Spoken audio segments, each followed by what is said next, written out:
What is up, folks? Welcome back I'm having trouble connecting to the internet. to another live stream repair. Let's go. If you want to skip the YouTube and join in, you're welcome to yell at me, join in the conversation, ask any questions. We've got the Discord server up. You just join discord.gg/nextfix. And, yeah, let's get started. We're going to, of course, come back to KO's pod here first. This is, KO's been a bit of a saga. But here we go.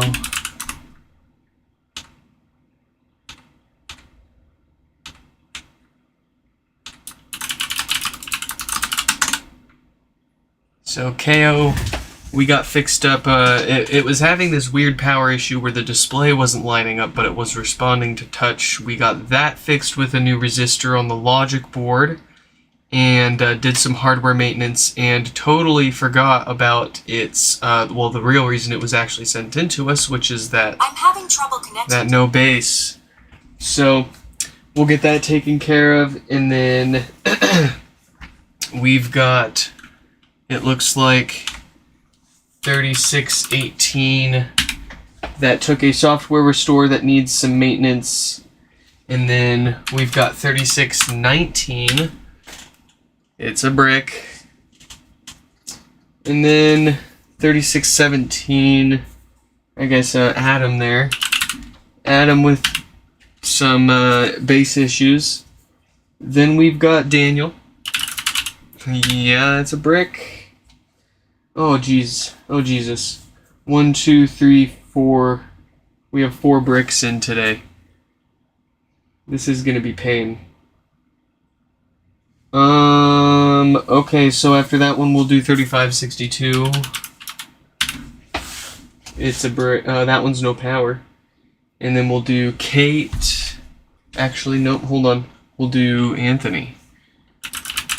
I'm trying to do brick, hardware issue, brick, hardware issue, so that way, if it takes a software restore, we can use the time it takes to restore the software to do hardware repairs on another HomePod. Bit of multitasking.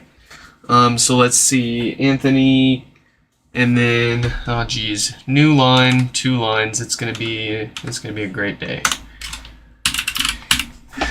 Kate, no power. 3623 is a brick.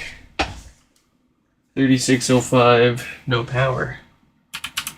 Alright, is that everyone? 1, 2, 3, 4, 5, 6, 7, 8, 9, 10. 1, 2, 3, 4, 5, 6, 7, 8, 9, 10. Alright, cool. I'm gonna cry. This is what we get for playing around with fun stuff yesterday. But let's see here. We got KO messaged. We need to let 3618 know that we are wrapping theirs up.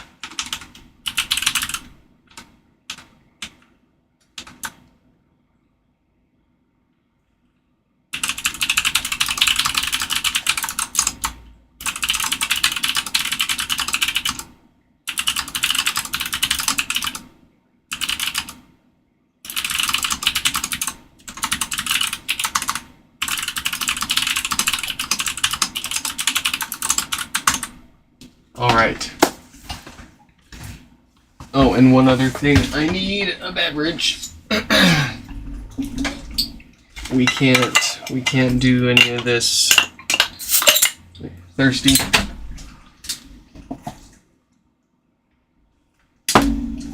Okay. At least it won't be difficult getting back into this. And we've already done all the other stuff that we don't really want to do to it. We just got to figure out why it's got no base. There's a few There's a few different possible reasons for it to have no base. It could be that the subwoofer got roasted and went bad from DC filters gone bad. But we were already in here and we saw those filters looked, or not the filters, we did look at the subwoofer. The subwoofer looked just fine.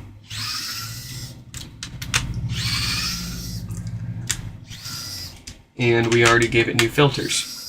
Typically, those filters won't, bad filters won't in and of themselves cause no be the source of no bass. They will cause issues like roasting your bass speaker, and that will cause no bass. But bad filters in and of themselves don't stop the bass from working entirely. Hope that makes sense. So normally when those filters go bad and they roast a subwoofer, it's the subwoofer that went bad, and that's why you've lost your bass. You could put another subwoofer in there without doing anything else, and it'll technically work again. But bad filters, it'll roast that good woofer and make it bad in short time. So that's why if you've got a bad woofer, you need to replace the woofer, but you also need to replace those filters, even though it might work with just a new woofer.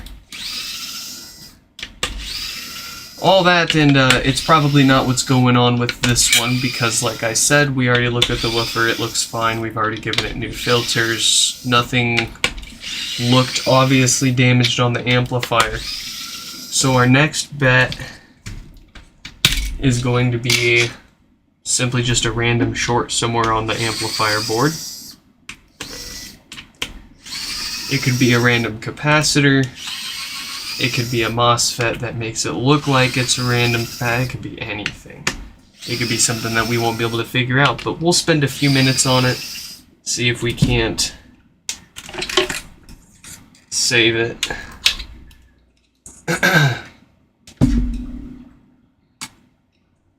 And yeah. That woofer's, it's just fine. There's no reason to believe that it went bad.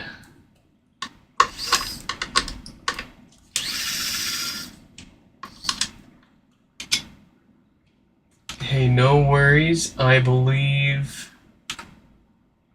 I can...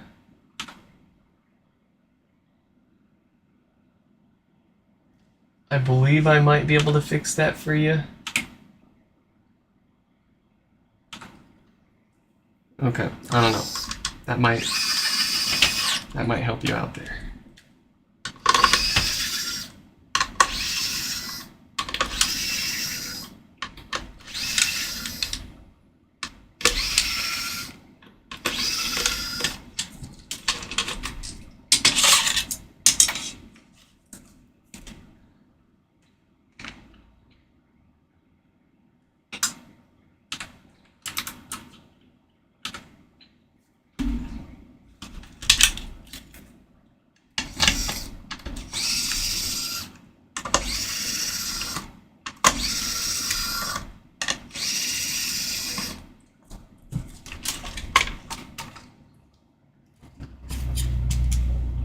Alright. Into the belly of the beast.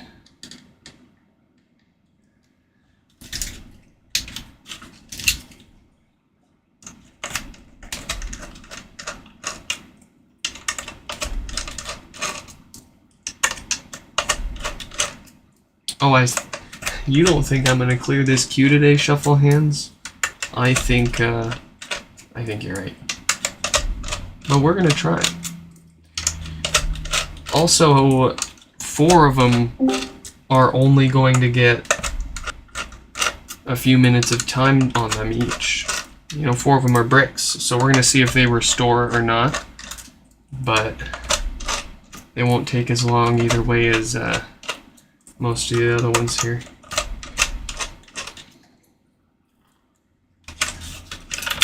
Okay. We're in it. Big Mike, welcome to the Discord. Let's see.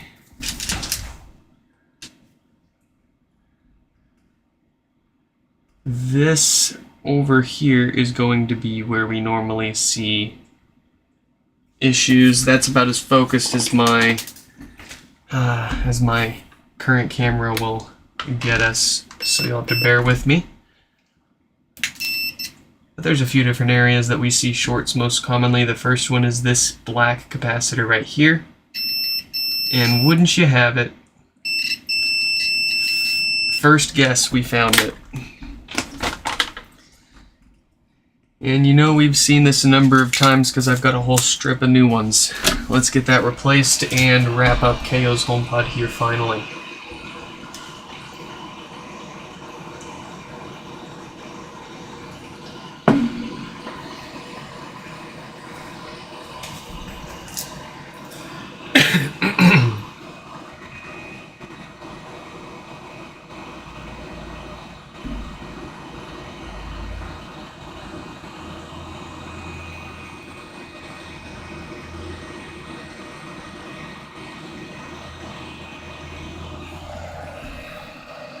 Into the bin.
Oh, lovely, beautiful, gorgeous, perfect, you couldn't even tell. Did we even do anything? You ask me. Let's get it back together. That's gonna work now. It's a pretty rare failure around here. I mean, we've seen it a few dozen times, but especially compared to what we typically see around here, we don't see that often enough to warrant going around and replacing that in every single HomePod. We've got enough things that we replace in these every time. I'm not looking for more.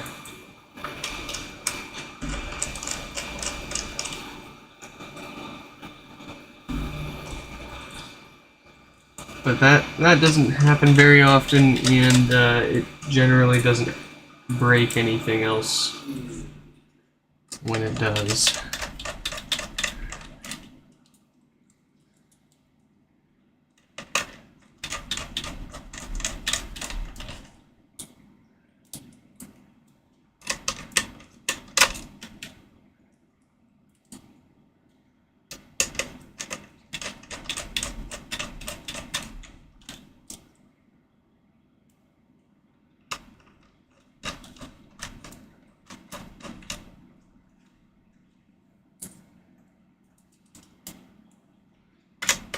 Mike's only here to bug me about his stuff.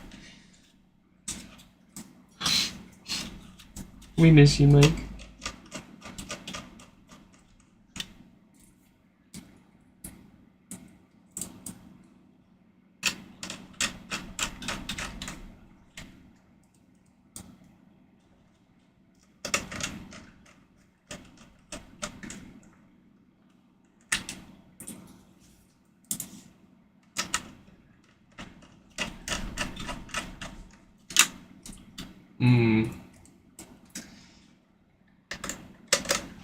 Shuffle hands. You be safe doing whatever totally not illegal stuff that you're doing.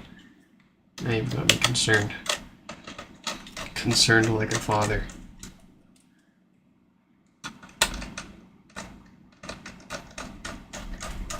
What's he doing? You better not be doing drugs! I'll kick his butt!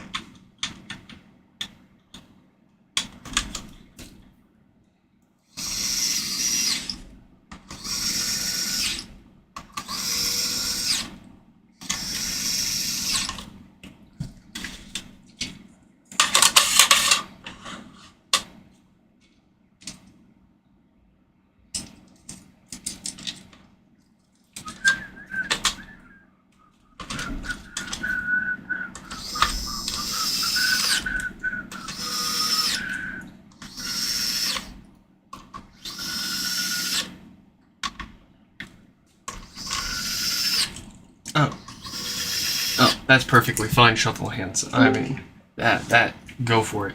I can almost endorse it.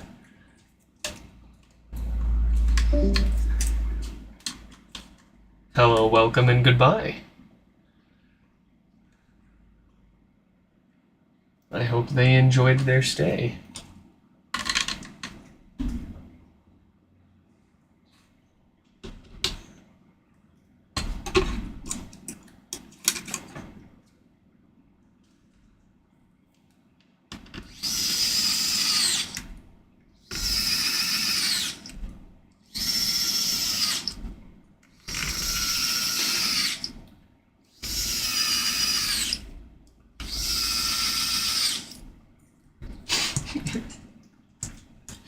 Yeah, if you join the voice chat and ask me, I'll answer you there. Actually, where is it? I'll have to pull up the tracking number and see where it's at.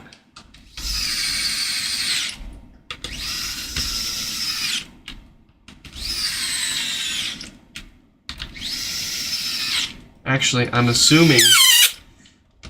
I would assume... Jesus. I would assume because you're asking that it got delivered today.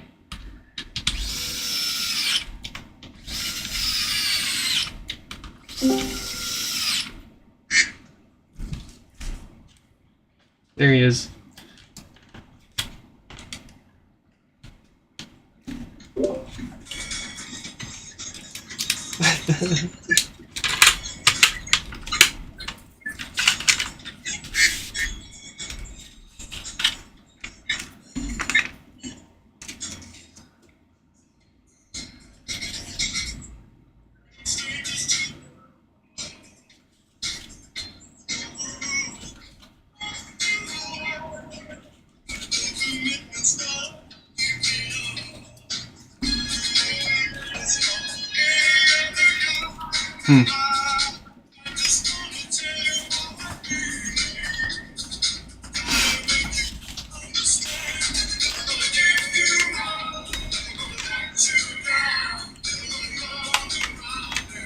I feel like I'm on hold. I feel like I'm waiting for a Walmart employee to tell me that something that I've called in for isn't actually in stock.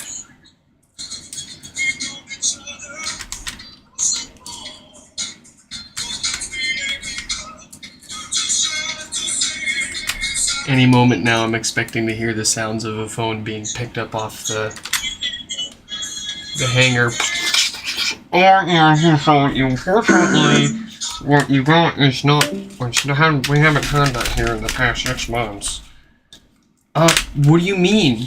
It says right here on your website that you currently have this in stock. I'm calling to confirm so I don't drive 45 minutes down there. Hour and a half with traffic. Just to find out that your website is incorrect. So what's up here? Is the website wrong, or do you not actually have this in your store? Well, actually, let me transfer that to someone that can actually help you.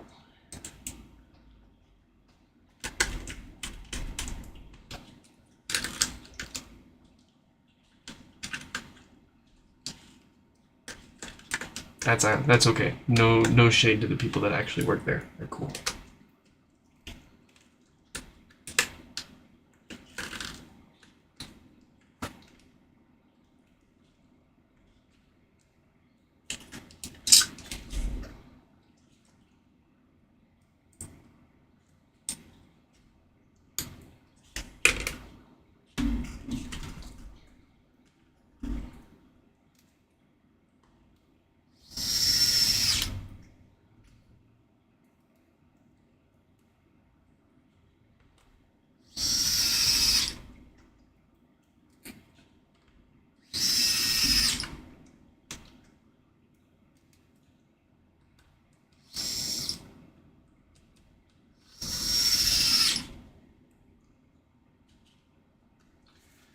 Okay, alright.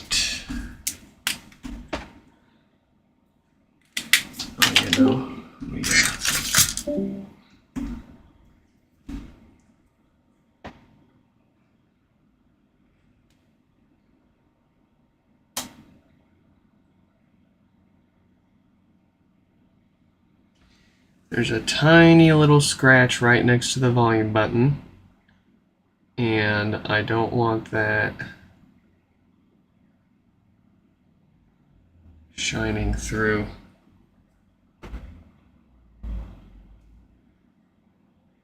And giving us grief.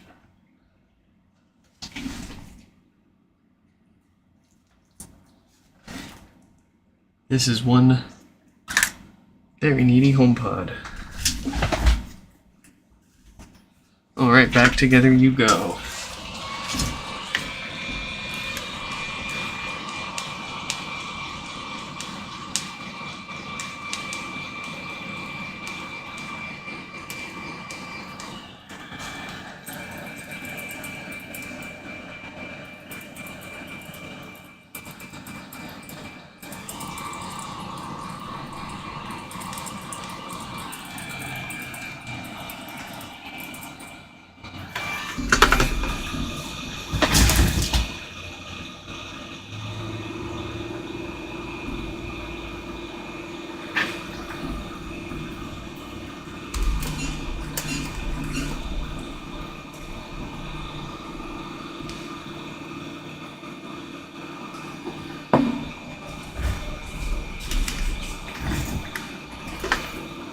Alright.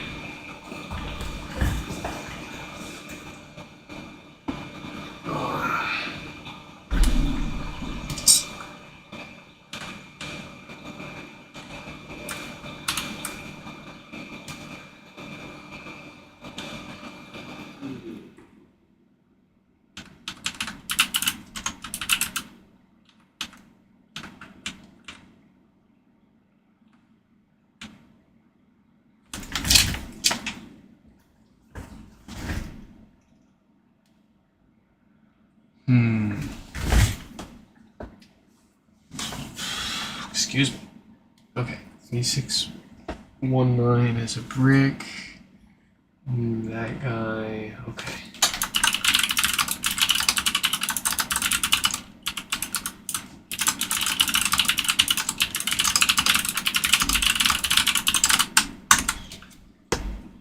I'm having trouble connecting to the internet. Yeah. What? Did any of you actually doubt me there for a second? Haha. No. No. First time, shame on me. Second time, shame on me. Third time, shame on me.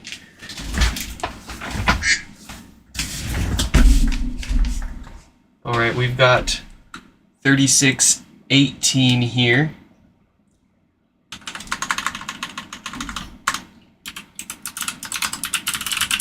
It was a brick. It restored with a little USB adapter. And it's been testing fine so far, so we're gonna crack it open and do a little bit of hardware maintenance to prevent any other common issue from happening with it. Here we go.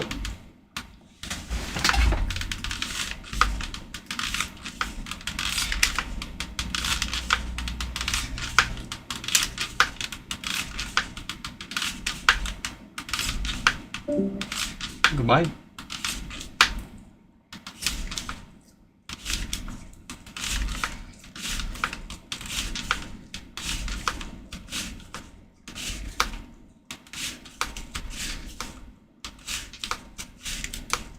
Why are there duck noises? That's people's Discord soundboards. Because they're too scared to unmute their microphone.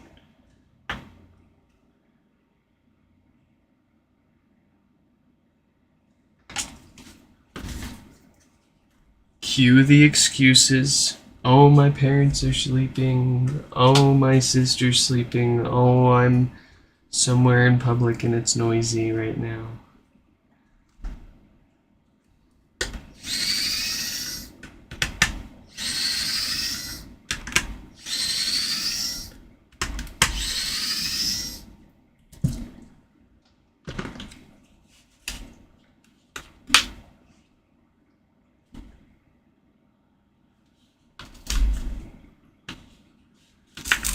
I hear you blow drying. Actually, I don't really want to But if you want to give us a good second or two sound sample, we'll take it.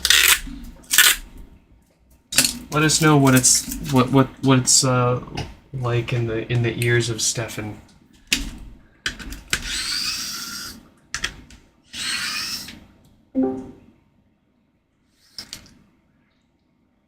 Marvin, welcome back.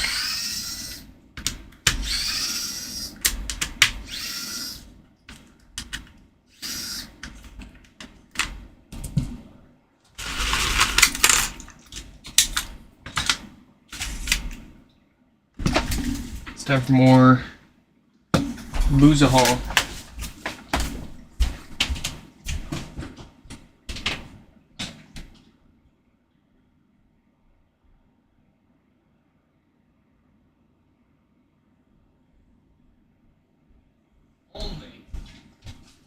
The finest tears in Silicon Valley from yours truly, Tim Cook. They make for an excellent solvent. Hi Nick, hi Stefan. Welcome back, Marvin. Oh, and hi YouTube.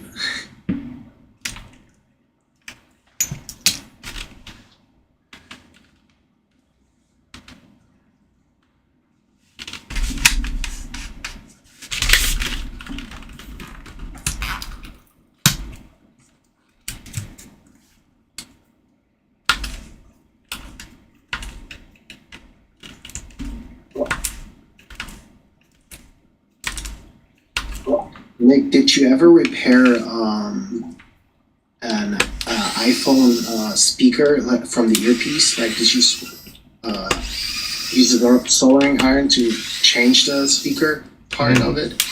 I've never had to solder a new earpiece, and I've not really, maybe once or twice had to swap an earpiece over. It would have been a while ago where it would have been, something you could kind of just pop in and out. Mm-hmm. It sounds kind of crazy that you have to solder them. What phone is this? iPhone 11 Pro Max. 11? So the regular speaker is broken, the one on the lower side, and the speaker on the earpiece assembly is also crackling. So yeah.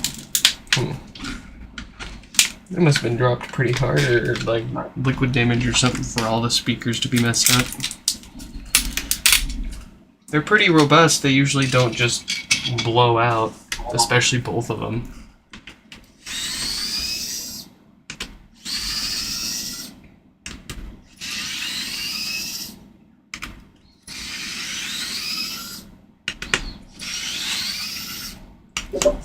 Yeah, it's either that, it's my dad's phone. I'm trying to figure out if I should swap the speaker part out, but I have to solder it onto the Face ID board. That's awful. Or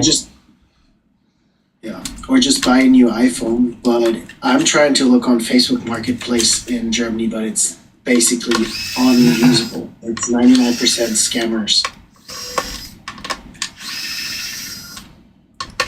Yeah, a lot of my repairs come from people that bought something off Facebook Marketplace being told that it was in one condition, but in reality it was already worked on and someone botched the repair, or they were concealing issues just in general. Yeah. For me, it's most of the listings in Germany are made by accounts that were created this year. So that's immediately a red flag for me. Right.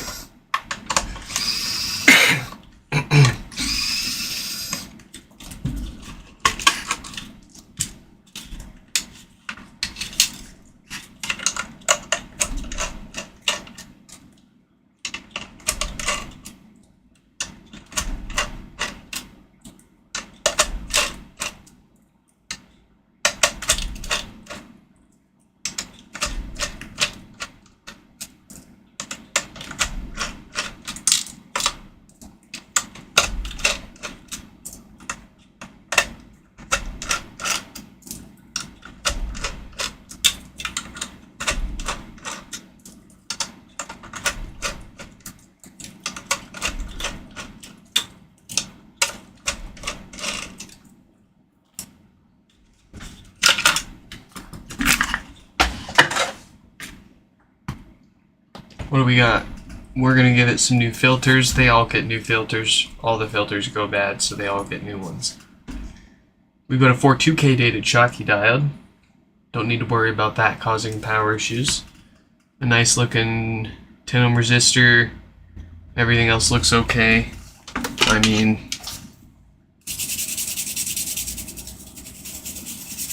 maybe a tiny bit dusty, but there we go.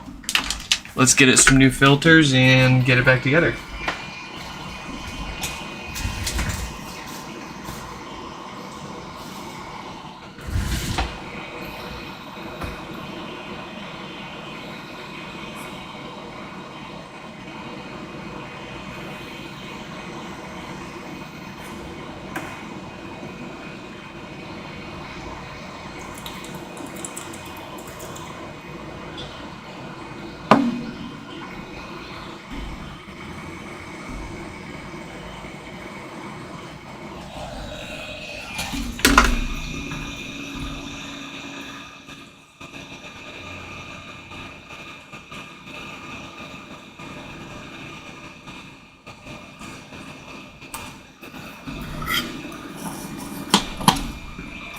Nick, I don't think it's water damage or because it got dropped, by the way, because I had an iPhone 11 Pro Max that I gave my mom, and that one was a replacement unit, express replacement unit, so a whole new phone, and eventually the speaker in the earpiece also developed speaker issues. So like it's just a general like 11 series issue, it seems almost. That's what I think, because my mom didn't drop her phone ever or had it underwater. Yeah, and like even if it was dropped, that'd be one hell of a drop for it to break both the speakers. But in any case, it no matter what broke them, it's kind of weird that they both broke. Yeah. And my dad's iPhone doesn't have any like damages on the housing or the screen, so if it got dropped that hard that the speakers blow out, it would have had other damages too. Not necessarily. So does he use a case? Yeah. So the case could have absorbed most of the shock, but it could have also sent a lot of the shock through the speaker. And I mean, if you think about it, if the speaker cone shocked out enough that it dislodged the voice coil, and I fixed the speaker in my kid's toy like literally 2 days ago with the same problem. We dropped it. It had no physical damage, but the speaker basically came apart from the inside, and I was able to kind of just poke it back into place. Okay. Also, baby's first screwdriver experience. I'm proud of her. She took it ripped it right out of my hand and said, "Turn, turn, turn," and started stripping them.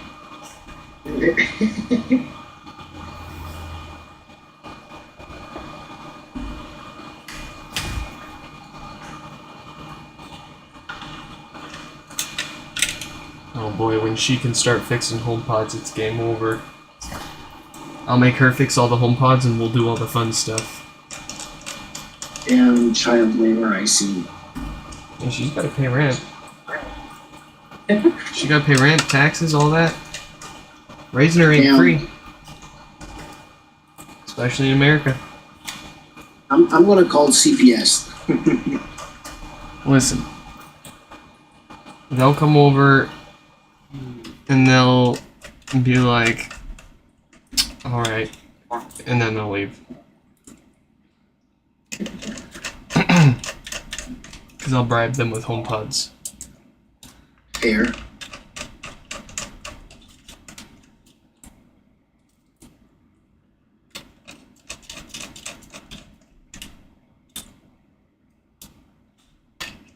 Stefan, what did you do to your new iPhone? Or why the hell couldn't you like take care of your devices, of your electronics? I don't understand it.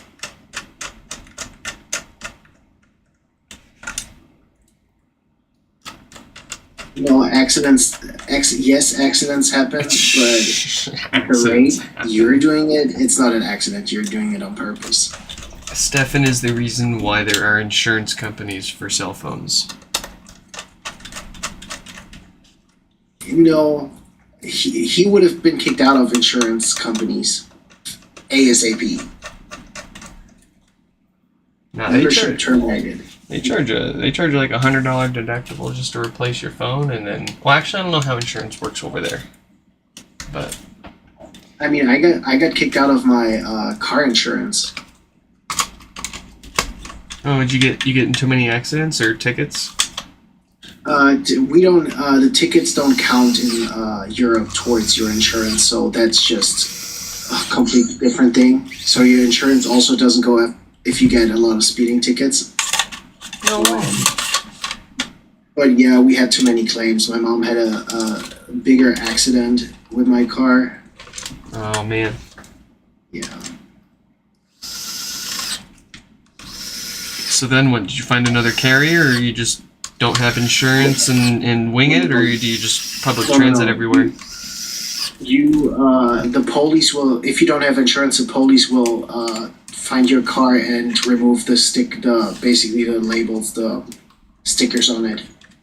You're not allowed to drive without insurance in Europe. You have to have insurance. Yeah, You have to get sure. your car registered. I mean, it's like that pretty much anywhere in the world, but like people still drive without insurance, so like You can't here. oh you oh yeah. No, you cannot. I don't know how cannot. I don't know how well it's enforced there, but here it's I mean, you get a slap on the wrist and you can keep doing what you want pretty much. Oh no. They will. The insurance company reports it to the registration office immediately, and the registration office probably sends you a letter to find a new insurance. If not, your license plate will be put on a register, and if you get stopped by police, or they send police over to your house and pick off the stickers of the plate, rendering your car basically useless. Did you guys get a new insurance, or are you just walking everywhere? No, I got a new insurance, but it was hella expensive. Cause the last guys dropped you. Yeah, because I got kicked out, I only had one company to choose from that was willing to offer me insurance. Sounds like it might be time for me to start a new car insurance company.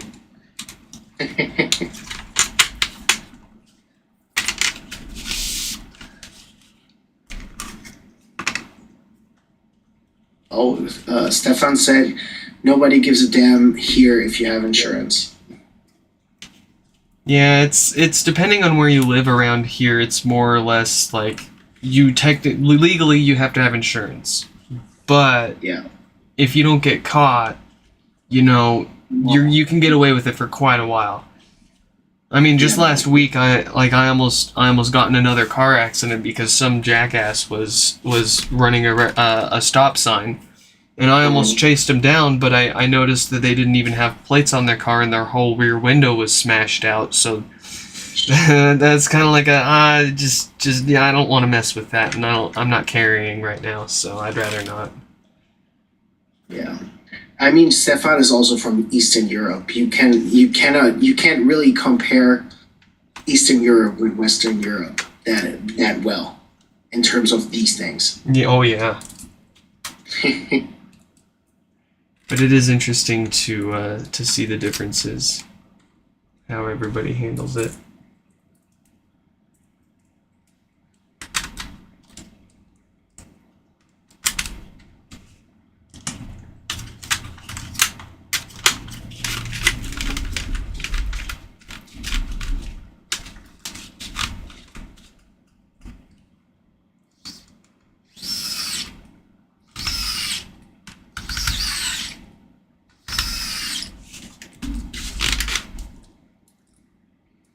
Oh, and I have my aunt's old iPhone 5, which is stuck in a boot loop.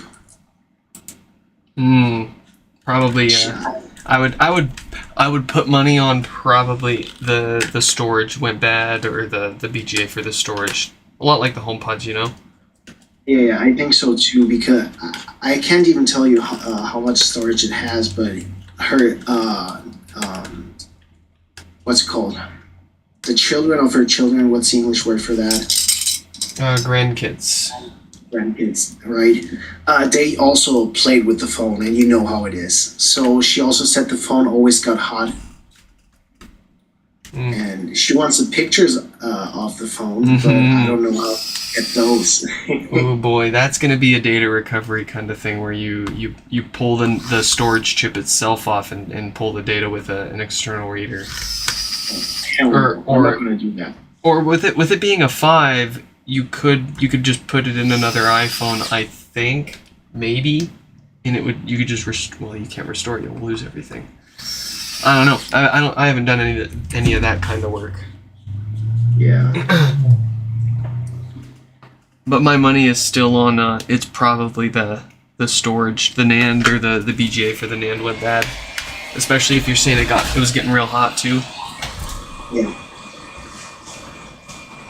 Stefan said, at least we have free healthcare. Stefan, there is no free healthcare. Somebody has to pay for it. Everyone pays for it. Stefan, at this point, it was turned off for a long time, but back when she used it, it just turned off. It turned itself off. At one point, it didn't turn itself on.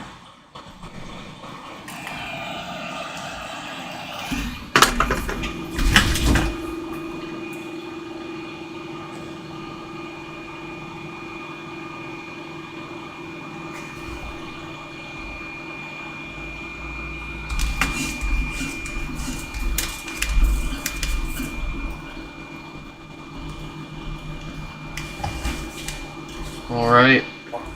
That is all maintained. Nice and happy. It is time for 3619 here with looks like issues booting up. Let's take a look here.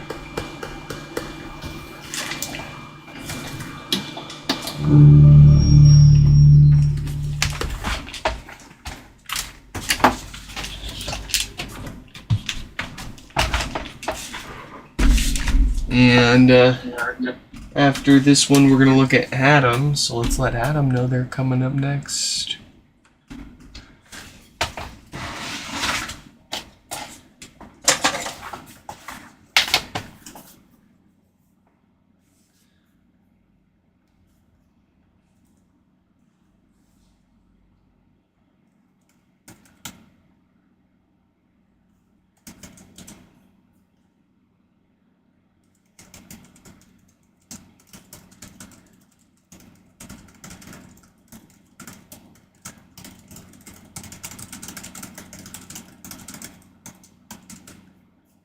And where is a link to the stream? There it is.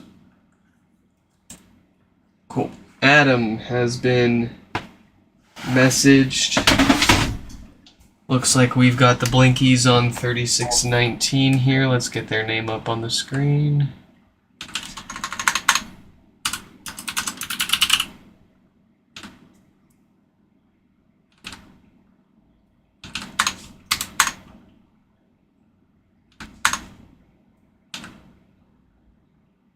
Beautiful. All right.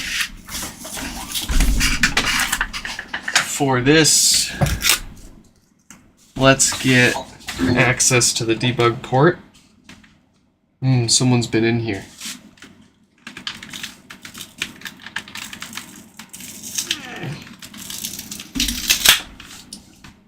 Someone's been in here, but it doesn't look like they actually tried anything. I don't see any indentations on the debug port, so it still looks fresh. Maybe I'm mistaken. Let's see here. Try replacing the battery. Maybe the voltage is bad and it's not getting enough juice. That's also an entirely likely situation if the battery's gone bad.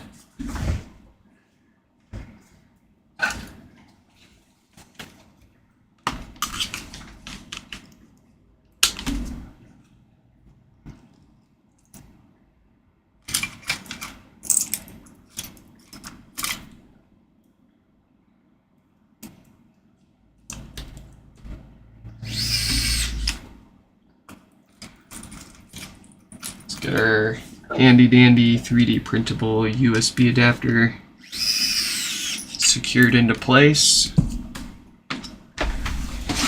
We'll break out the MacBook, the glorified HomePod Restore machine. We'll plug in the USB adapter first. That's important. There's a specific order that we have to do all of this.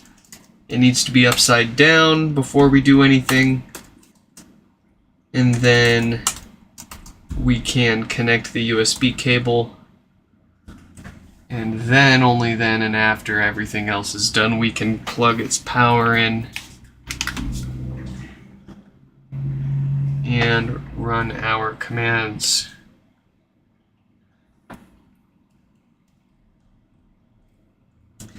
That is taking a really long time. That is really weird. Is that gonna work?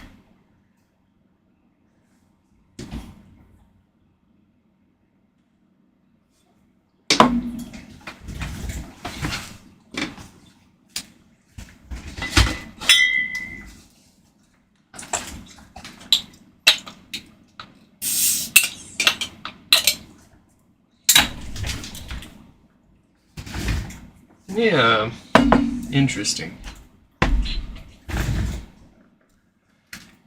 Possibly invalid IBEC.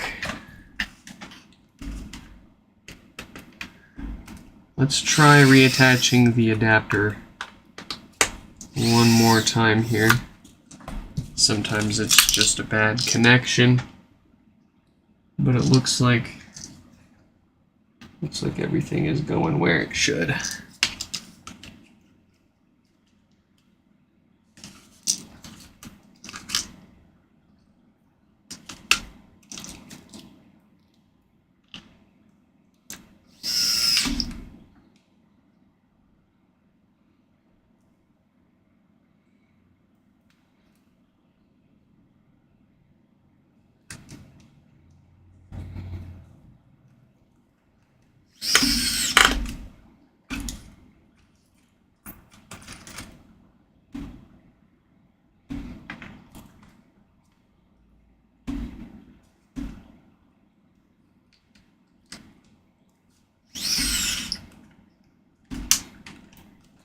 Okay, let's try one more time.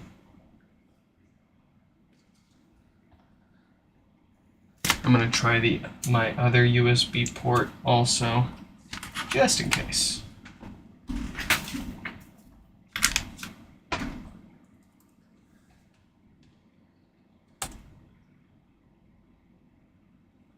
No, that's going just as slow. I don't know. I think this one's gonna need a new logic board.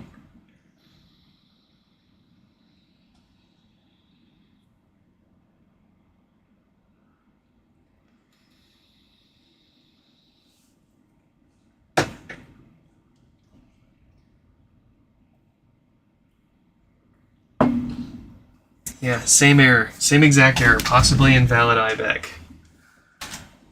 Okay. We will get a logic board squared away for 3619 here. We'll let them know what's up.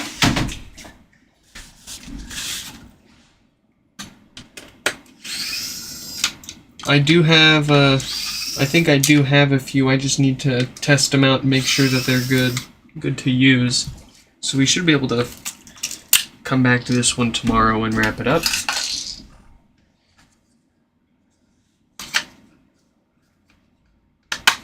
I'm also going to look at my notes and anything that we may have said to each other before.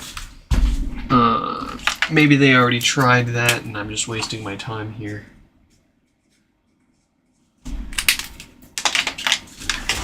Okay.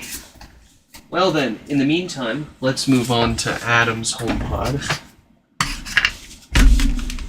with some bass issues. Let's take a listen for that.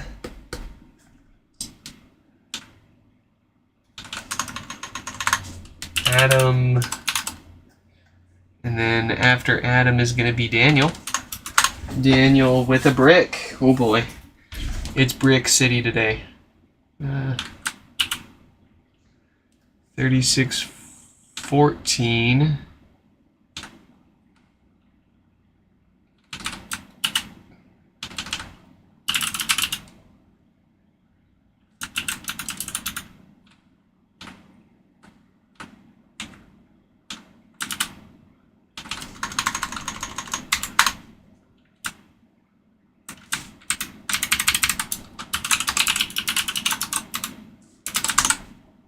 All right. I'm having trouble connecting to the internet. So, I do hear a fair bit of popping there.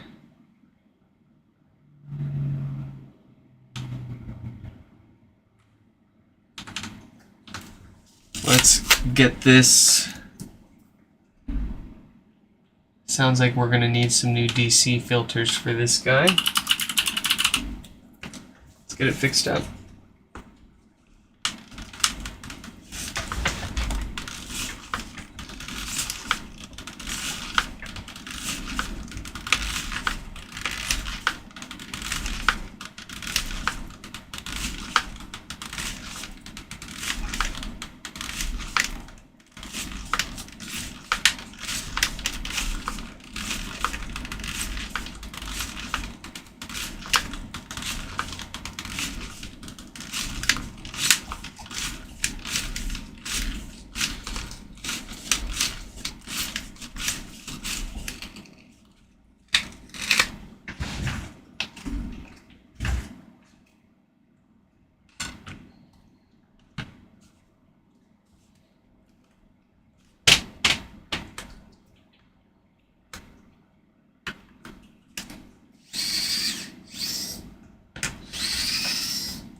It's not often they come apart like that. Oh, let's get these ones.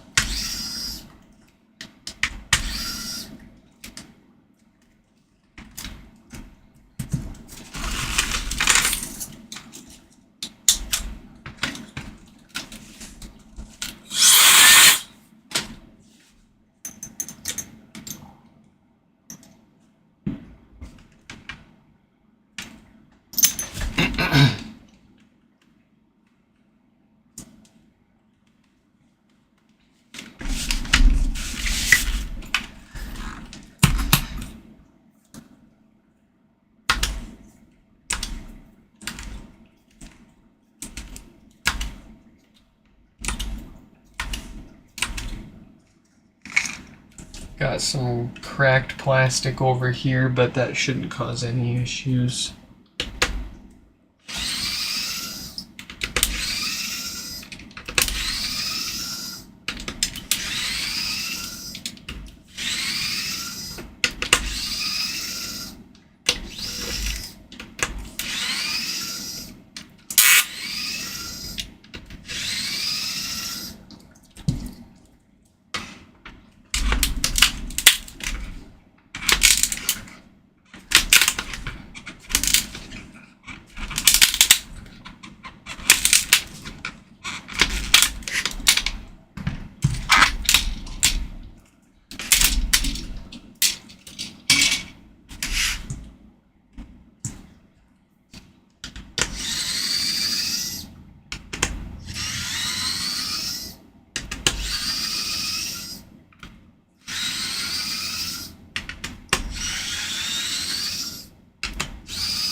The subwoofer has survived.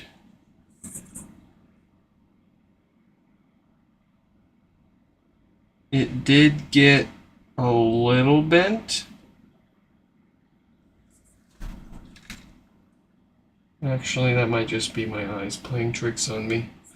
We'll find out when we go to put this back together. The new subwoofer gaskets that we use do not tolerate any bent subwoofers.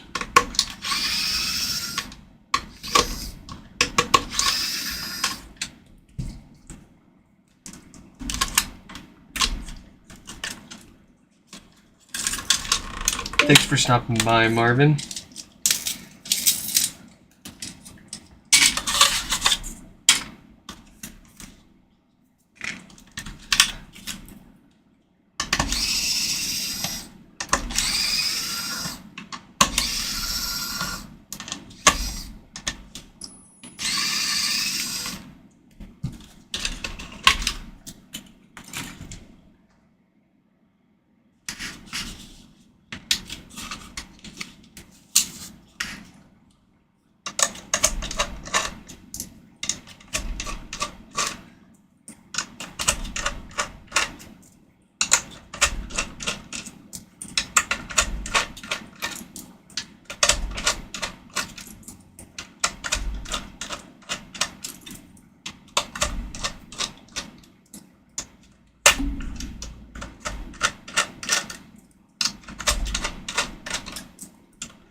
Alright.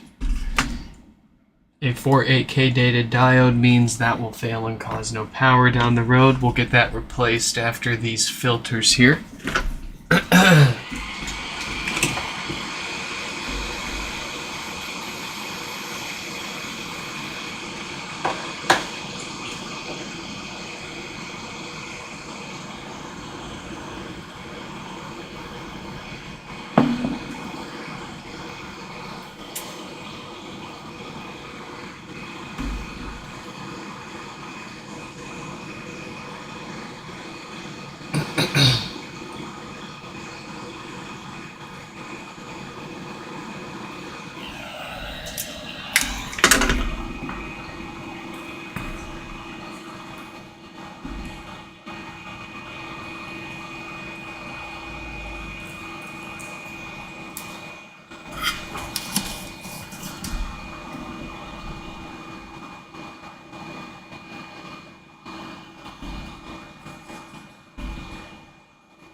Ah.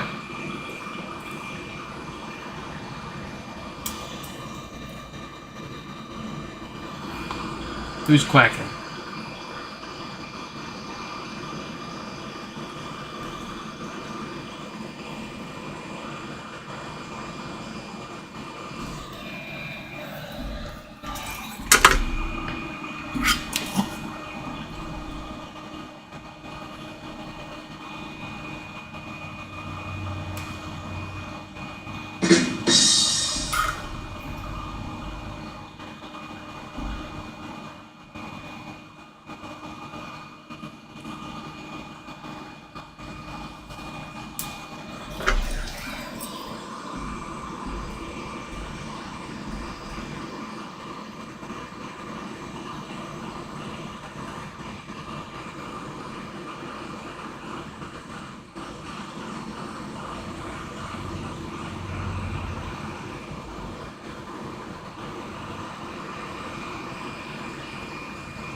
Miyako? No, Shh, dude, what's up? how's it happen, my friend? We're working. Hell yeah. We're doing stuff. We're fixing shit. That's what I like to see. What are you doing? What are you up to? How's life? I'm currently trying to find a job. You still out? You still out living in the same place? Yeah, but I got fired the other day. Like recently? Shh. Yeah, like very recently. But that's alright. Fuck 'em. It's called experience. What? It is. It is. What about you, brother? Like, what's new? What's fresh? Nothing really. I'm just doing the same stuff. I'm at the same day job. I got the HomePods still, and say hi to YouTube and all that. Hello, YouTube. Is the phone doing well? Hold on. What was that? I said, hello, YouTube. Is the fam doing well? Oh yeah. Oh the kids too. So you know how 2-year-olds can. Terrible twos is what they say, but it's she's like a little Tasmanian devil, that's for sure. Kira's doing pretty good. So I'm so proud of you, dude. oh, thanks. Like, bro went from prime ship hosted to a dad. Hell yeah, dude. Kind of crazy. I wouldn't have guessed it myself either. I mean, you knew me, but I wasn't down for kids for a while. I never thought that you of all people would have children. Well, we're only gonna have the one. We'll have the kid, but Right. nonetheless, it's still surreal sometimes to just kind of look at it, just kind of sit there and stare at her and be like, "Dang, it's a I little made this. little mini me."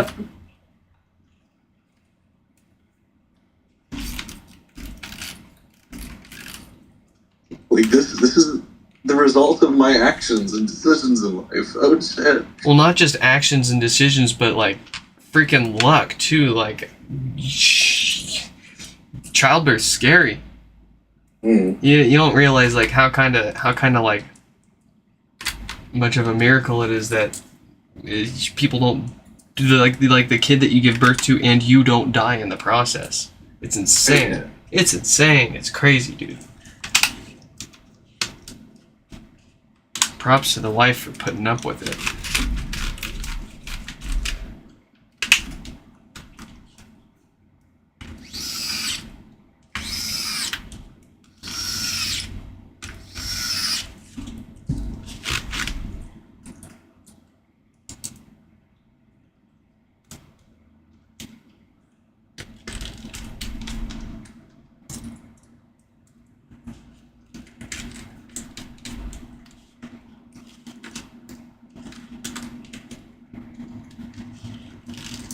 Did not think HomePods were repairable. Who's that? But I said I did not think that HomePods were repairable, but No, well, no one did. There's still some stuff I won't bother trying to fix. I'll just replace the part. do you do like board level stuff too, or just Oh yeah, that's mostly what we do. It's very rare that I give up and replace the board entirely.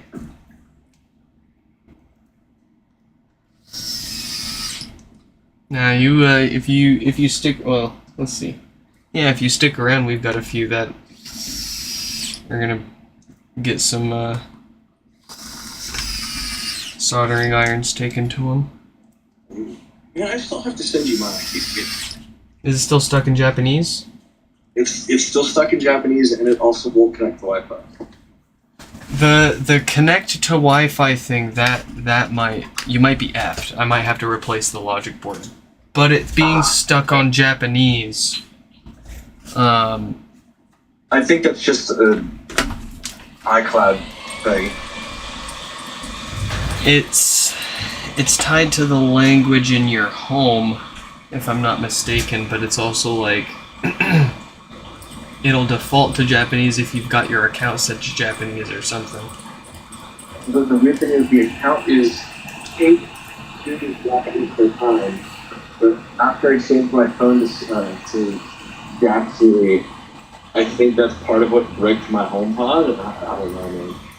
It happened at the same time. Oh, right. Does it when it's like not connecting to the Wi-Fi? Is it like, does it seem like a software issue, or like if you, I don't know what kind of Wi-Fi hardware you have, but does it show that it's connected and it's just refusing to cooperate? I think it's a software thing because it gets DHCP, it gets on the network, but then it doesn't do anything. So it stays online. It's not doing anything. It stays online, but then it doesn't pass any traffic. It does like a couple DNS queries and then it gives up.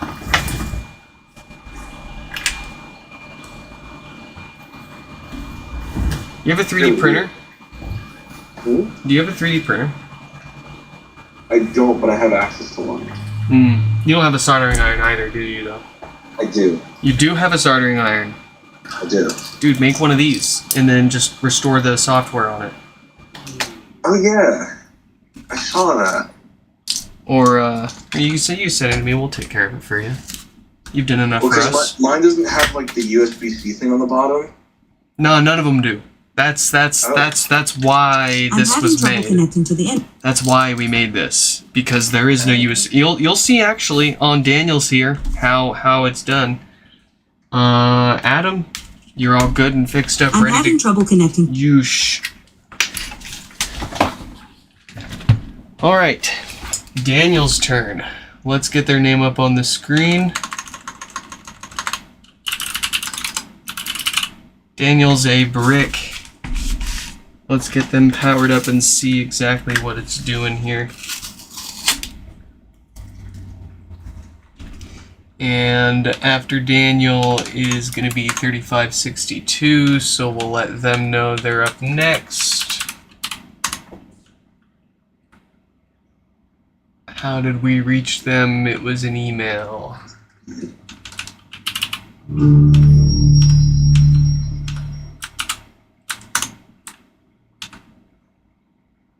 And that was number 3562. All right. So, Daniel here, 3614. Interesting. So, this one was supposed to be a brick. It turns on, but boot loops, boots indefinitely won't set up. Okay, let's check that really quick. Let's see if it'll set up with our phone.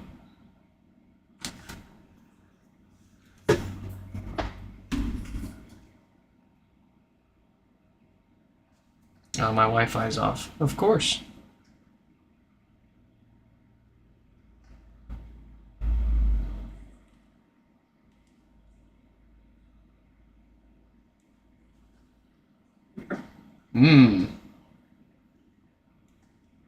Yeah, that is definitely a lack of setup prompt.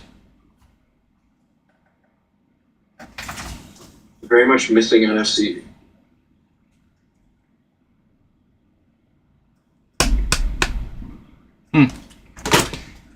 Okay. This one. Custom maintenance. This one. We're going to try to restore the software on it.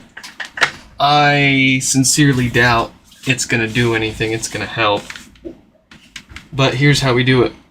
Step one is rip the rubber base off of it to expose our debug port. Okay. And then we grab our adapter. Do you flash it with anything like special or just use iTunes? So you can't use iTunes. There are a set of commands that and some stuff that you have to install with Homebrew, and it's not so it's not like present in the system is unaware of it. It's just like some UART stuff. Basically what we've done is made a script that combines the Apple TV firmware with the HomePod over-the-air firmware, because there's no full restore firmware for the first-gen HomePods. They only give us OTAs. You can't restore with the OTA. but the Apple TV of the same generation uses the same hardware and has a full restore firmware. So what we do is we have a script that combines the two files into one firmware that we can restore on the HomePod. And then once we've got that firmware, we have to keep building it every time they release a new version of iOS, of course, because with signing we do have to push versions that are currently being signed. We can't just push whatever we want. You know how it goes. So let's get it USB plugged in. That's a diabolical amount of dedication. I didn't do any of the hard stuff. Thankfully, there were a couple of other turbo nerds that figured out how to do the scripting and make all the software stuff work. I took their stuff, I made a guide, I took the adapter and I made it work a little better. And then I keep things up to date, but they did all the hard stuff. They were the ones that made it all happen. Very cool. Let's see. We're gonna pwn it. Gaster pwn.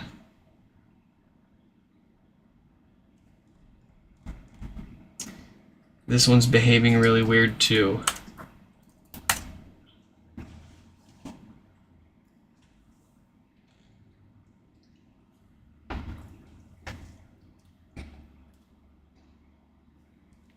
Let's see.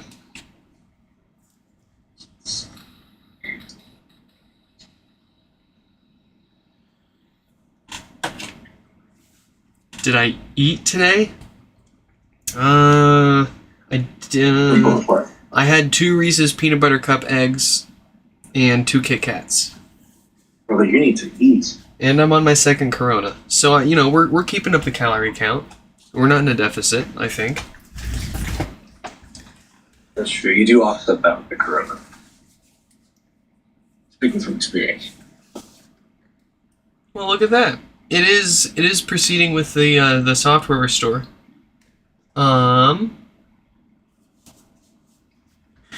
That's gonna take a couple of minutes, probably 10-15 minutes. So what I'm gonna do is multitask here. We're gonna put the laptop down while that does its thing. I have a feeling, like I said earlier, that's not gonna fix it, but it behooves us to try at least. Who's next? 3562 with no power. Ooh, this one's gonna be a board level repair. Did we notify 3562? Yes, we did. Okay, so this one is gonna be no power. Let's get their name up on the screen next to Daniel. No power. And let's check it out.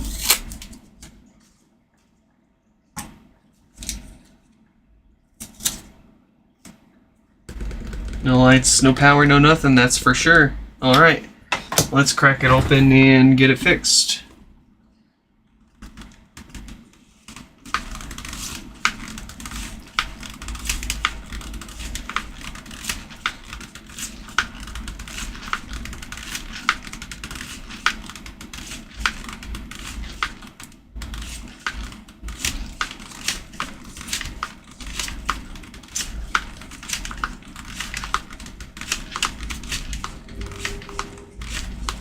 What model MacBook are we running?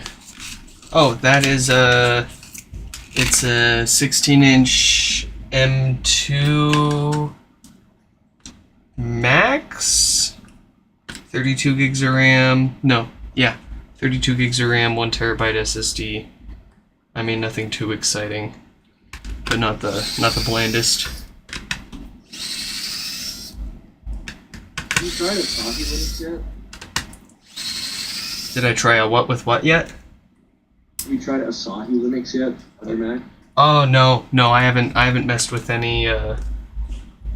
Okay, the farthest I've gone with it was VMs running on top of Mac OS. I haven't done Linux on it or OpenCore or anything else yet. Frankly, I'm kind of really happy with Mac OS. At least for most of the stuff that I do with it. Right, yeah. Makes sense. I mean, I like it too. I just got a 25 16-inch air. It does what I need it to do. But I do miss KDE.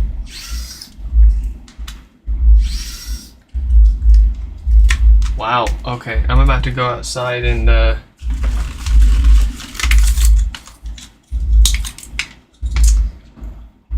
have a word with somebody in their stereo system. Oh my god, I can feel that with it.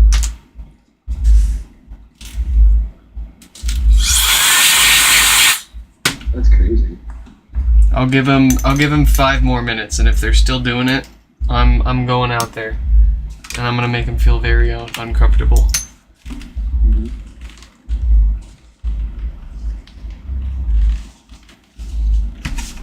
Oh geez, I'm getting old.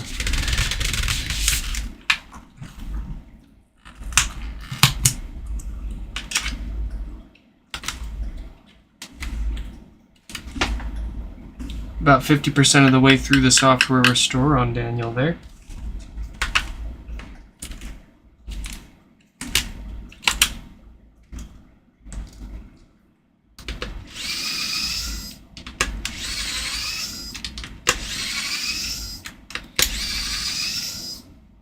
Matthew, welcome. Hello to the UK.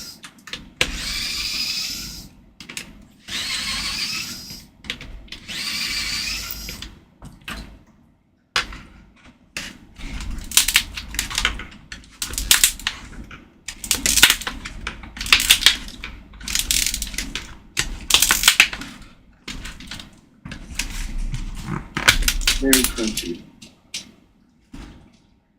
I'll replace that with one that's not broken.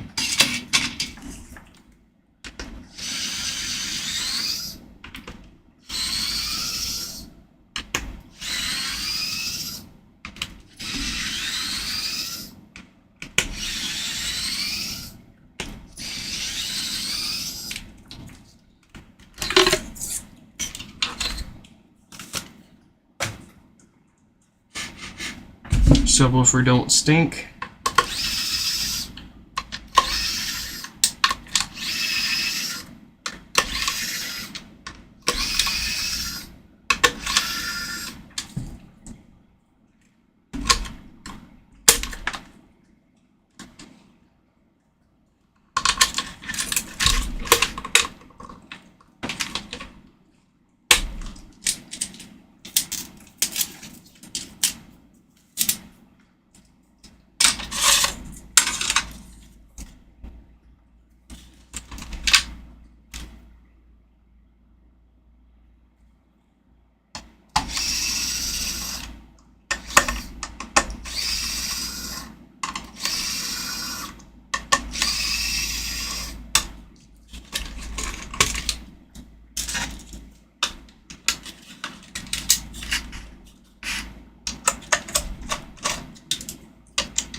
Here we have it. So what probably went bad in this HomePod is our Schottky diode right over here, dated 1746K. These ones love to go bad and cause power issues. Before we replace that, we're going to do a little bit of maintenance. We love to replace these 4 filters over here, since they love to go bad and cause death farts, all sorts of bass issues. Pretty much one of the most common issues these things come in for, so warrants replacing them so that we don't spend all this time and they don't spend all that money on one repair and then having to send it back into us for something we know we could have prevented. Nice preventative maintenance.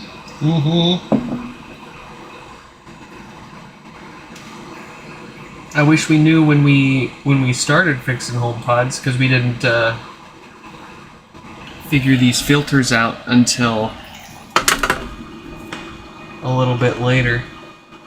We thought they only some of them went bad, but then we learned eventually that they all inevitably go bad over time. So we had a number of people that didn't used to get new filters, but once we started getting those back, It's like, alright, we gotta start doing this every time. it's like I don't want to get something back that I've already worked on, even if it's for something totally different, totally unrelated to anything that we did. Even if they, even if they understand and it doesn't make us look bad, I don't want to put anyone in that position, and I don't want to have to put myself in that position every time. What's a couple extra minutes and a couple extra dollars in parts?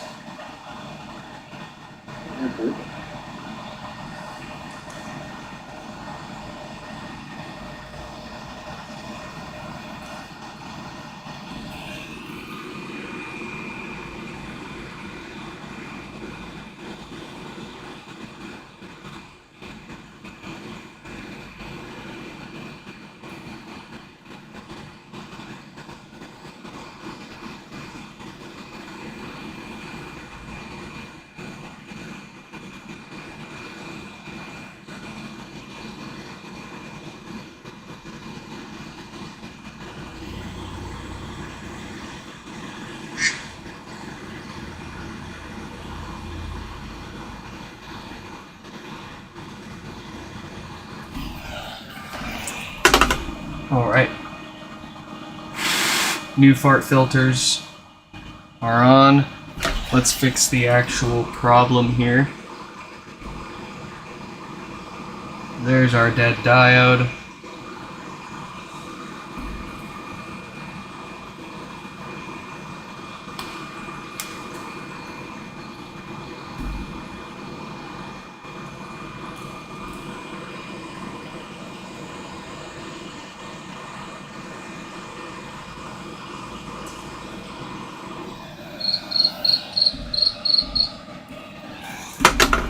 Listen here, Stefan. Unmute yourself. 9 Stefan, 999.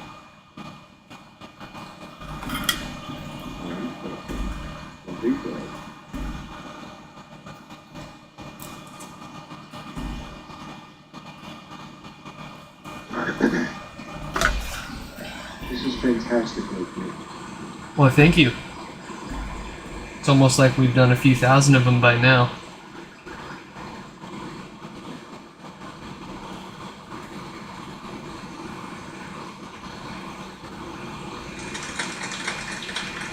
Yeah, clap, clap, clap.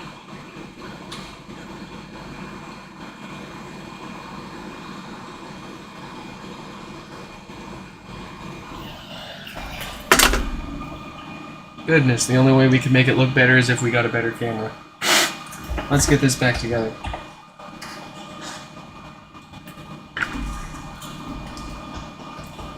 Oh, and it looks like Daniel has finished. Daniel is done. Let's see.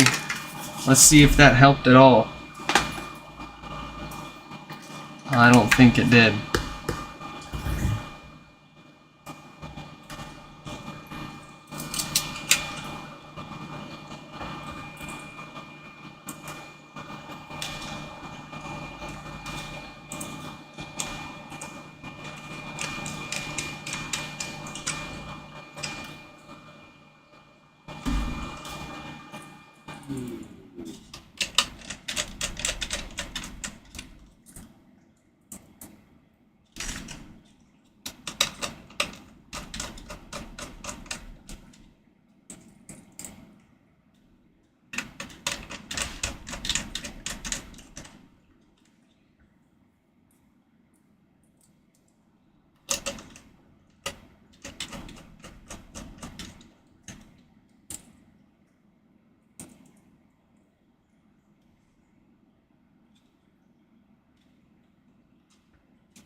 All right, Daniel.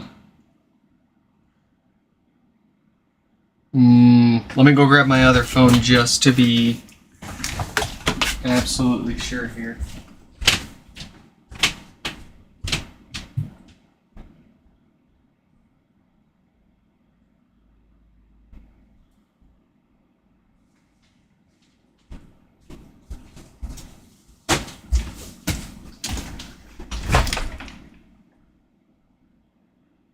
Yeah, that would appear to be the problem with this HomePod. It is going to need a new logic board, more than likely.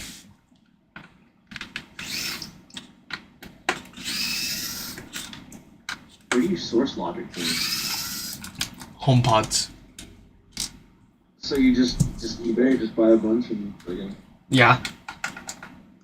Yeah, exactly.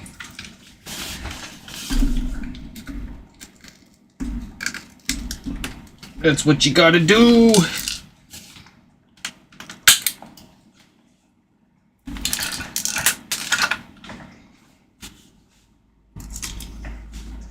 Okay.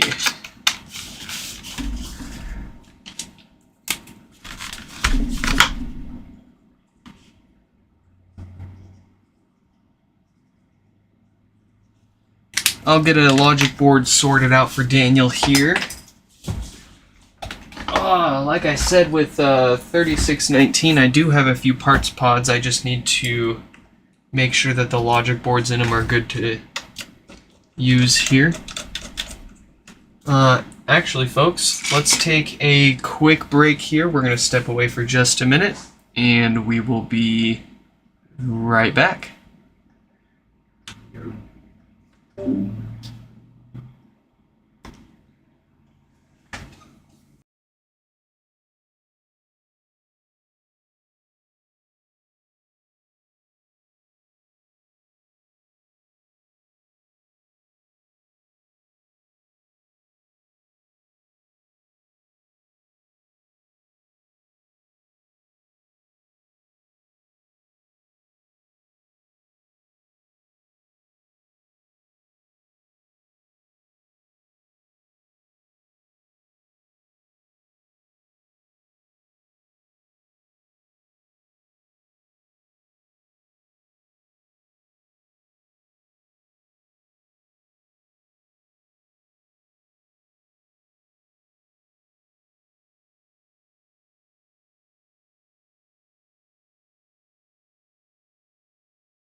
All right.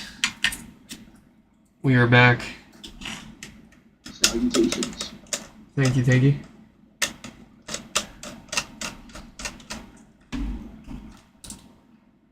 So what are you gonna do for a job? Are you gonna look for another nerd job, or are you gonna do something totally different? That's what I gotta do, man. There ain't many other options, unfortunately. Well, were you it shouldn't be.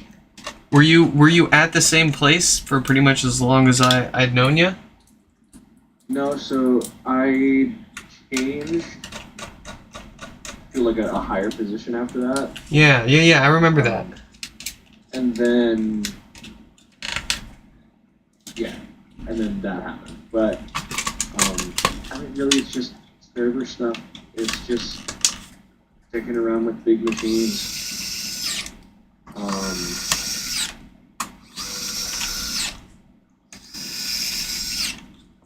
So that's what I'm going to try to still do.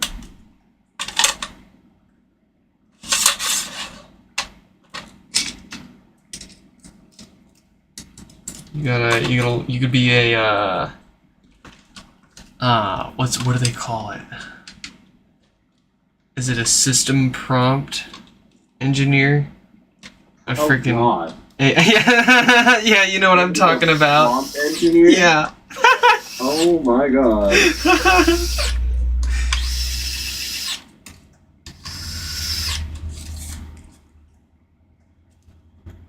You know would be hilarious is if you used another AI to generate the prompts for you. That's actually so good. That'd be Talk about dead internet theory, freaking. I've done that so many times. It's not even funny. Like ask an AI for a prompt. Yeah, I'll be like, I've got this prompt. Can you help me refine it? Yeah, no, that makes sense. No, it's stuff like that that I think AI can be like really useful for.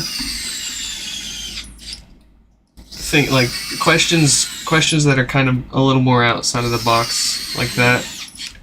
Things are a lot more fluid. Not freaking. I need gift ideas for my wife, or freaking. I noticed that a lot of the problems that a lot of AIs still have with coding is in like 3D modeling too, is they tend to not have an understanding of how changing one thing here might have an effect on the code in other places. It doesn't fully understand. It doesn't do it doesn't take the whole code into context very often, and it doesn't have a spatial awareness. So you can get some stuff done, but you gotta coach it a lot of the times.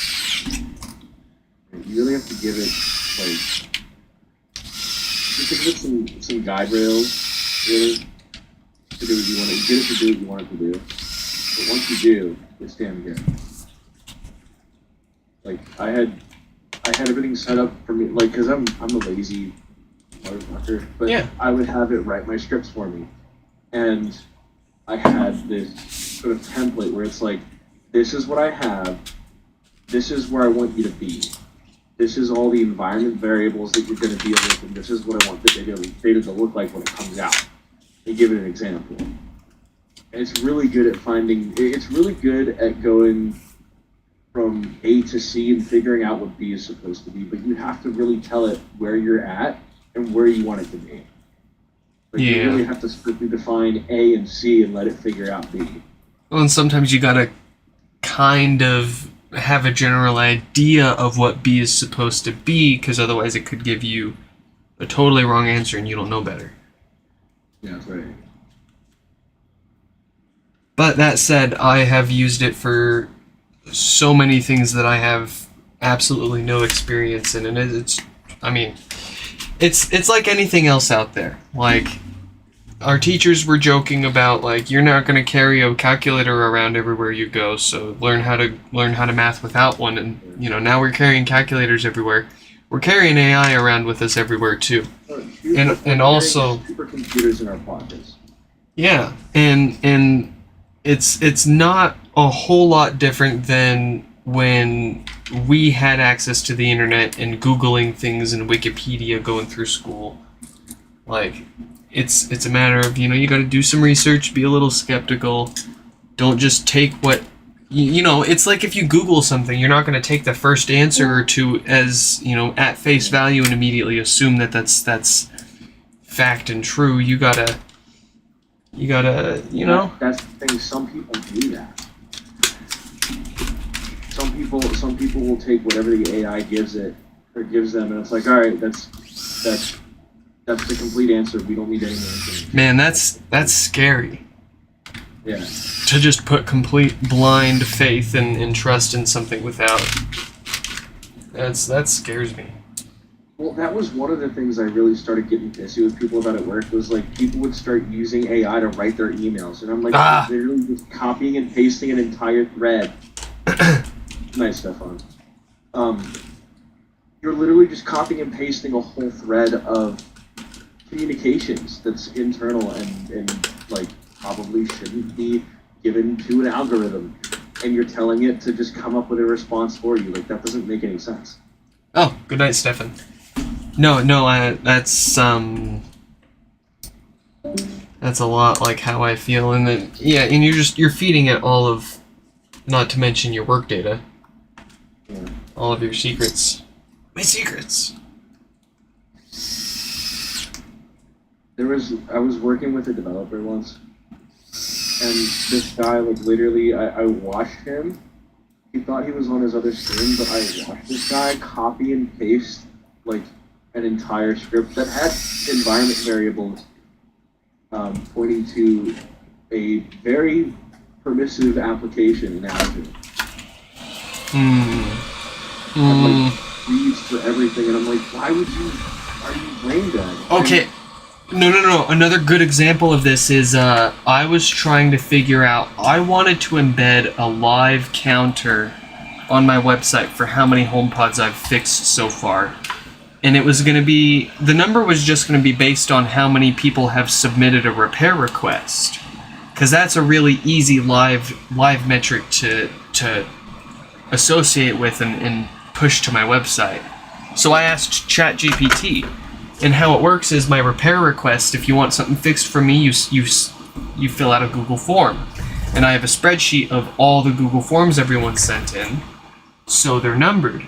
So it's pretty easy to just count the number of repair requests and return that as a basic value. But what ChatGPT suggested was to directly link my repair form spreadsheet as an API to an API to a script that's embedded in my website with the link to the sheet. And it was like, in order to do this, you need to make the Google Sheet public. And it's like, so you want me to put all of the data that everybody's ever entered for their address, their number, all their info. Are you serious? Like, and people will do this too. They'll do it. And like, I thought about it for a second. I was like, wait a second. If I do this, if somebody inspects my website's HTML, they have a link to my Google spreadsheet with everybody's info. Yeah. Crazy. And there's a bunch of other people that just blindly follow whatever the machine gives them. Oh yeah. Which is insane.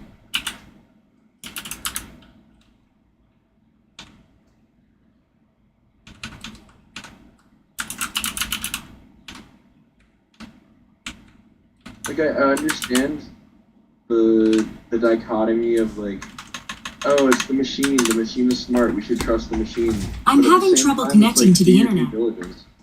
I'm having trouble connecting. It's like I said, take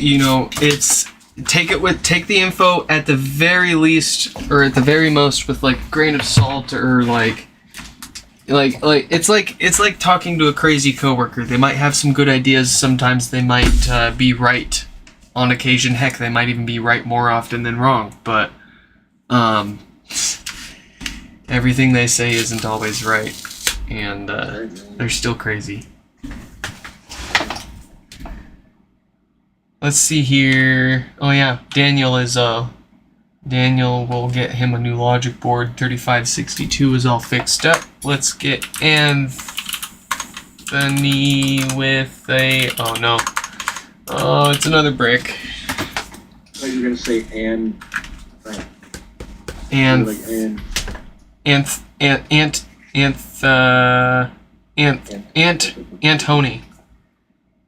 Antonio. Antony. Oh.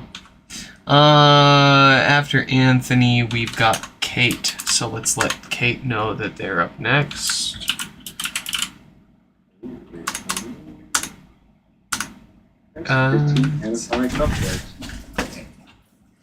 Text message. Alright, let's pull out the glorified short messaging service machine.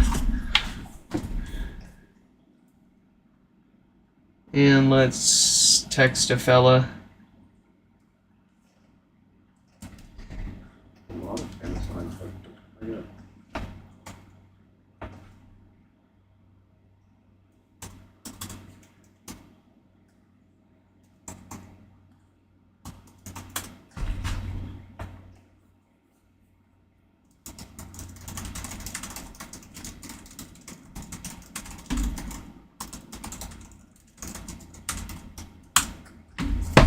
Nice.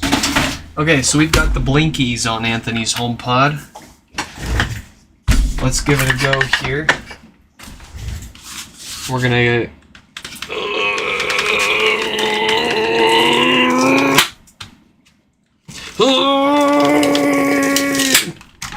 get access to the debug port. We got our little cap here to keep the plastic top from getting scratched up as we wiggle it around our desk here. Let's get the adapter connected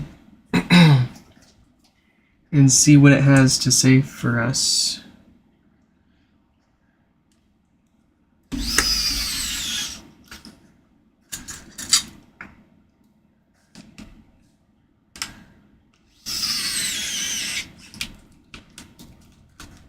Very good, very nice. And now for the glorified HomePod repair machine. What was that? Bibbidi bop.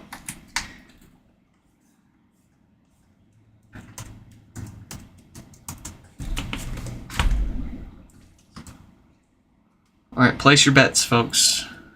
Will it work? Will we get an error? Will we have to sacrifice another HomePod? Will my camera focus? Tune in next week to find out on Dragon Ball Z.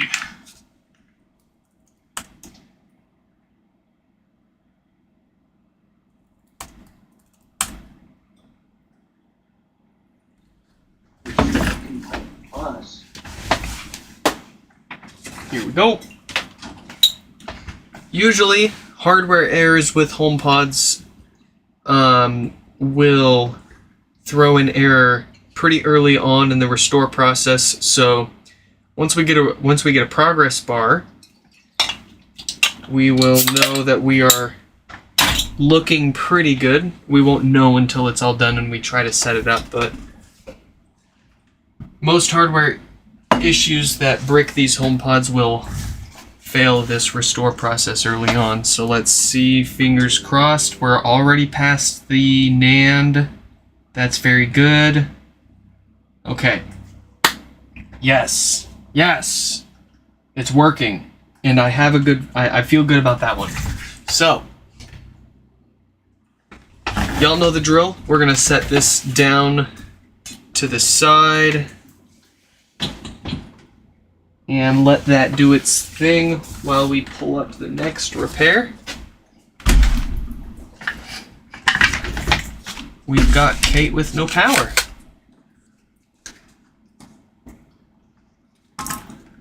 After Kate is going to be 3623. Who was it that said we were going to clear the queue today? I'm going to clear this queue, I swear to God.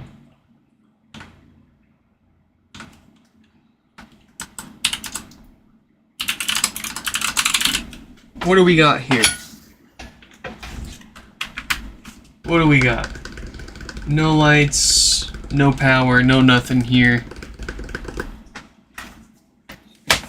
Code Reaper, you are absolutely welcome. That's what we are here for, is for you to hop in and chime in. You can breathe heavy into the microphone. You can say that I suck at what we do. Just don't get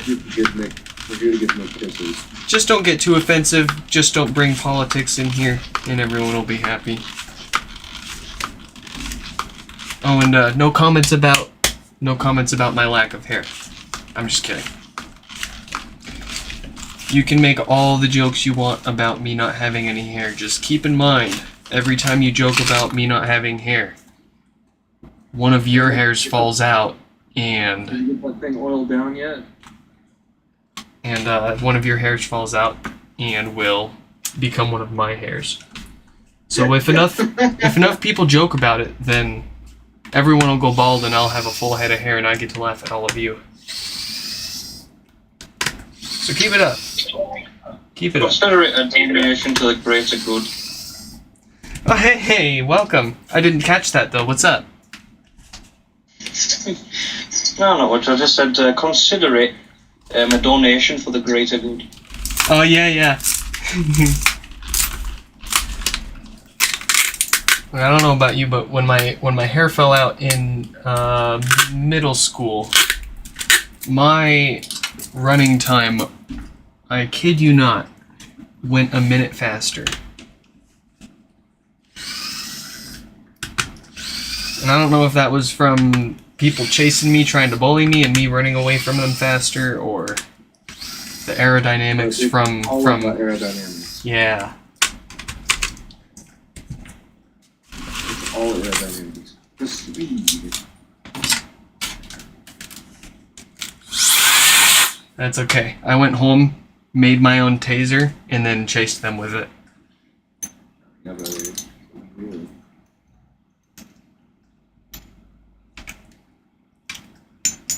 Man, my middle school's Google search history has to be absolutely awful. How to make taser at home. How to what are bubbies? Vagine. Education in my area was it wasn't the worst. It wasn't bad. It wasn't stellar.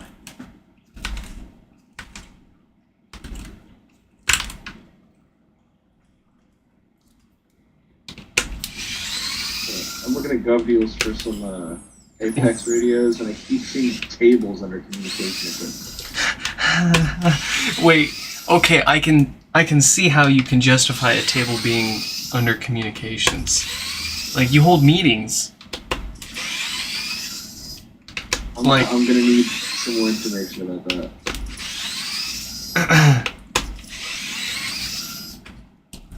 Like, You hold meetings at the table, and therefore it becomes communication equipment. it's a yeah, exactly. Like, you're communicating at the table. So Oh.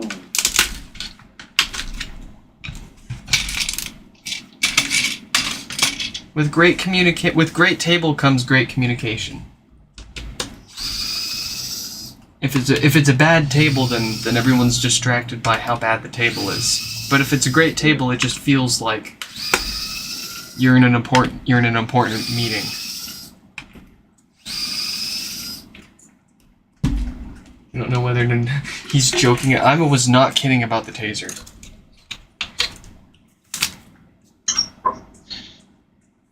I was not. Unfortunately, when we search sketchy things, we've got to put in at the end GCHQ. This is for information purposes only. Yeah.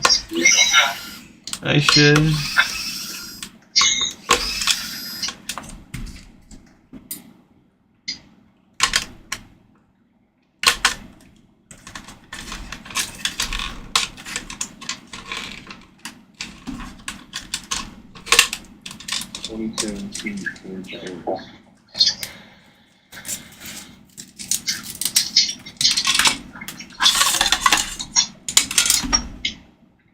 We're 80% of the way through Anthony's restore. Looking good there.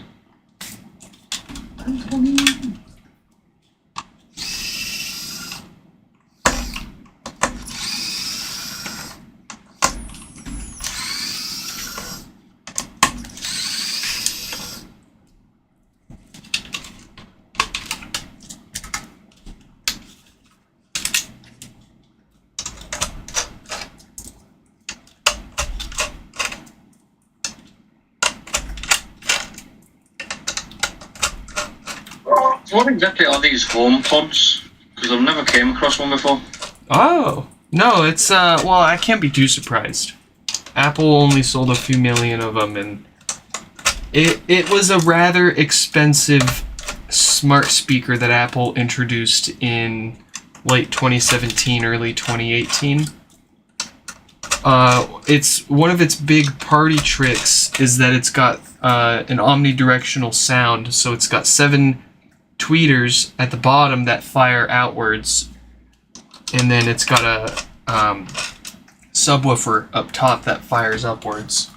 And if you ask me, and it's why we've been fixing these for so long, and why we're so obsessed with them. They sound fantastic. For the size and the price, you can't beat it. You might be able to find something that may be cheaper, or may be smaller, or may sound better, but it's not going to be cheaper, smaller, and sound better. This is as good as it's going to get, in my opinion. I agree. But they've got their problems. Everything's got its problems. We just don't know how many it affects overall. All we know is what people send us in for repair, and Apple knows how many they sold, how many are still online, and how many have broken since then. But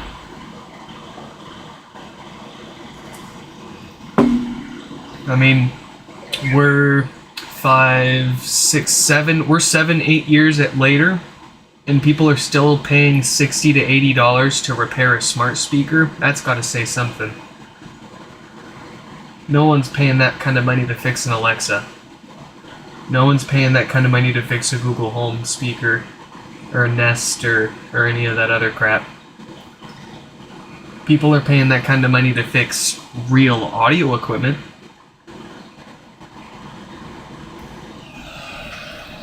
Oh man, and what I love about these two is just that you can pretty much put them down anywhere you want and it's gonna sound great. And you can walk all around it and it's gonna sound the same. I've gotten so spoiled by my omnidirectional speakers that anything that's not just sounds meh. My whole home is full of HomePods and Sing cells. But for those that can't be repaired, or logic boards just don't seem worth putting in, could you actually repurpose it with something else, for example? Or is it just a waste of time? Most of the stuff that shows up can be fixed. Usually it's just these filters, and you'll see in a second here a diode on the other side. Sometimes it's a software issue, but you have to have a custom adapter to restore it, like we're doing with Anthony's over here. And then, the rare occasion we get something that we absolutely cannot figure out. For the most part, I have enough parts pods that it's still worth it to swap that board out with another one. It's kind of getting to the point where I'm gonna have to start charging more money if that's the case. But we're getting by. In any case, it's all still worth it for most people. It's only a couple bucks difference what I'm charging you for the repair, whether it's a couple components or a whole board. You get the good end of the deal.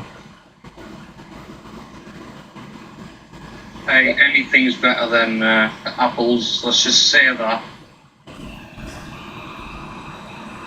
Yeah, and like they'll charge you. They'll be happy to charge you $250, $300 to replace it for you out of warranty and say that the problem's fixed, but it's inherently going to have the same problems.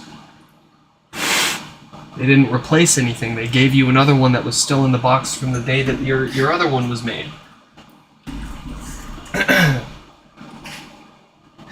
Ironically, it sounds a bit like Audi, because one of my mates, his friend has a Audi Q7, and the radio does not work at all unless the sound system amplifier works, because it's all fiber optic nonsense. And Audi said they were going to charge $1,600 for a used one. He laughed and put the phone down. So we've been hunting all over just to find one, and it's difficult. Oh, that's a punch in the gut for a used one at that too. Well, not to mention the coding fee as well. Ah, so that's another what, $250, $200?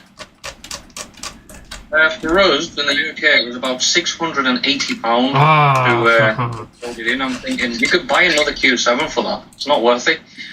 Seriously? Or like, You could buy the adapter and the coding software and start charging other people to enable features in their cars and make your money back for that much. Oh yeah, we do have a buddy who works at Audi. He's got access to Audi's software, but he said he wouldn't risk his job just for the sake of a simple radio, and I'm thinking, well, that is true.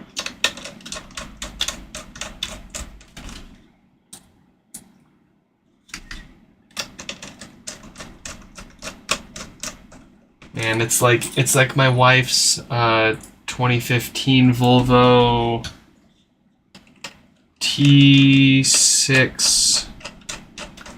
It's an XC60 T6. That's right. And it's like it has an option to come with a backup camera. It's got the wiring. All you have to do is buy the physical camera and plug it in. And then take it to the Volvo dealership and pay $300 for them to enable it in the computer. So they know what they're doing. It's a bit like Volkswagen Audi Group. Exactly, everybody They'll build knows. a car with like the top spec harness, but if you want all the extras and stuff like that, you've got to pay twice the amount. But luckily we've got VCDS, which takes half of that away from them. But when it comes to the newer cars, it's just a waste of time. It just boggles my mind that the cost savings measures that companies prefer to take are the ones that are the most resourcefully inefficient overall. Like it's the most wasteful option. Like, oh yeah, it's technically cheaper for us to load up every single car with the top trim level wiring harness and then lock all of the features behind the software than it is to manufacture different harnesses and save the money in copper based on what car they bought. It kind of makes sense, you know. It kind of makes sense, but at the same time, it's I don't. You think that there'd be some consumer protections around that? Like, Well, you build something into the car and you buy that and you own it. But, I mean, I get why they do it that way. Like, it actually makes sense. You know. it makes. You have to prove it. You have to prove that it's there and that like it's just a, you know. I guess you got BMWs and they had all that heat from. Even like the hardware was all there. It was literally just a subscription payment to get the heated seats in your BMW. Yeah. And a subscription payment to that. It wasn't like a one-time you pay it and you can have it thereafter. It's like you have to keep paying for it. I can understand that if the feature or the service requires, you know, someone to constantly like maintain it. Yeah. But this is a passive wire It's already built into the car. built. You Yeah. don't have to fucking pay a sub fee just to use something that you already have. Looks like Anthony might be restored. Let's get that power cycled and see what it's got for us. Let's go, Anthony. I believe in you. See what, like for Americans, for example, when they move to the UK, what they don't actually understand is, I know in America when you buy a car, it's yours, you own it, full stop, end of story. But in the UK, when you get your V5 document, you don't actually own the car, it's owned by the DVLA, which is equivalent to like the DMV for you guys. Yeah. It says this, you are just the registered keeper, not the registered owner. And in order for you to own the car, you have to deregister the car and remove the plates and send them back. But then you can't use the car on the road. So it defeats the purpose. So you can't own a car that you drive on the road? No, you don't own it at all. The higher authority for vehicles here is VORSA, Vehicle Operator Standards Agency, and believe it or not, they can literally take a car off a police officer and there's nothing he can do about it. Crazy. Can you go back and forth? Like, can you like decide that you want to own this as a collectible on your private property for a few years and like have it under your name and then switch it? You don't want to drive it around public for a few years and go back and forth? Oh yeah, you can do that. It just costs money and time, yeah. Oh yeah, it costs a hell of a lot of money. So you're telling me that in the UK, the highest operating authority for all vehicles on the road is a private entity, right? No, it's government owned. It's a government entity. Okay, so the highest authority for all vehicles on the road is a government authority, and Yeah. they have all rights to restrict your vehicle from being on the road with no. It sounds like they own your vehicle. It sounds like on paper they're the legal owner of your vehicle. Yeah. Yeah. So everything. So okay, if you have plates on it, that means it's theirs. Yeah. If you don't have plates on it, that means it's yours. Yeah. Basically. That's fucked up. That's what. Well, if you've got private plates, how they work around that is the plates belong to you, the private ones, but behind the private plate is the original plate, so it piggybacks off the original. So you can transfer your private plate to another vehicle, but you'll never own that vehicle unless you deregister it. And obviously you can't drive it on the road because they'll take it from you. Is that why no one has any fun cars? I mean, it's a hassle, so you don't see as many of them. It seems like. Yeah, but they're trying to push this green agenda over here. I mean, they've already started going AI crazy with everything, which, to be honest with you, is getting out of hand. I mean, when you hear about vehicle tax, you obviously think road tax to pay for potholes and resurfacing, but it's not. It's actually emissions tax that we have to pay. But people automatically think it's to fix the road, which is incorrect. And they're using these AI cameras or something for congestion charges. So if there's a certain amount of peak hours, you have to pay for it, and it's like 12 to God knows how much they're going to charge a day. Oh yeah, they're doing that in New York. But what the people with all these electric cars, what they don't realise is the whole reason they're trying to push it is because they're also rolling out, it's similar to like EMPs and toll booths to kill your car or to restrict you to zones. So if you're from one area and you're trying to travel to another, they can actually stop you from doing that. Huh?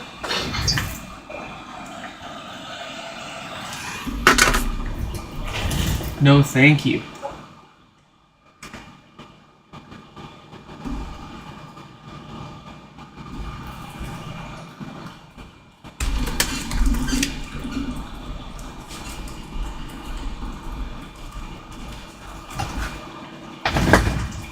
All right, Anthony, fixed, alive and well. We will test that overnight to make sure it wasn't a hardware issue that caused them to become a brick. And then if it doesn't have any other issues, we will crack it open on tomorrow's stream and do a little bit of hardware maintenance, prevent reasons for it to come back to us anytime soon, at least.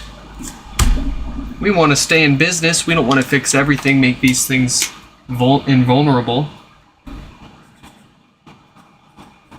But we don't want to get it back within the next few years, at least. So we got a few things that we can replace to make that happen. Who's next? 3623. All right.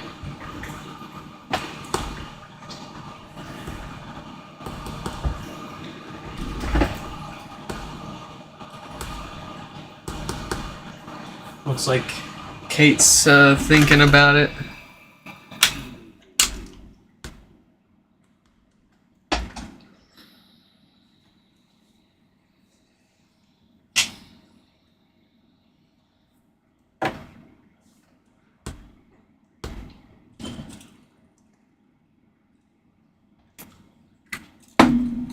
when it says HomePod, what else do you fix?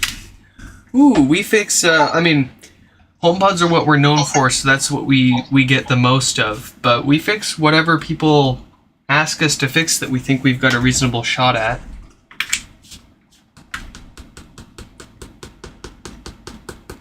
So, interesting, it looks like Kate has not come back to life yet.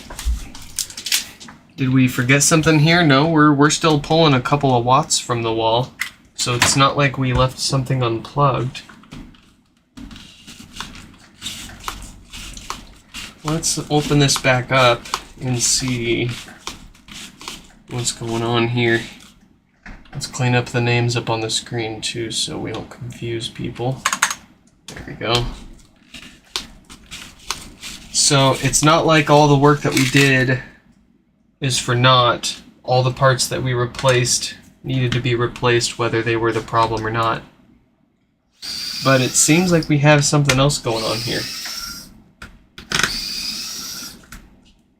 What is it? Let's find out. I don't know. I do have something interesting if you're willing to take a mail in and you can keep it. Yeah, I get some interesting. Usually people want their stuff back, but right now I've got a 2024 MacBook Pro that we couldn't fix, and I haven't heard back from them. I'd really like to get it back to them because frankly, it seems very much repairable. It's just above what we can figure out right now. Well, what I have got, wherever the hell I put it, is a snap-on laptop from one of those tool trucks. Oh yeah. And obviously they're meant to go back, but somehow I managed to get my hands on it. And it's not good for me, for obvious reasons, because snap-on doesn't really do much where we are.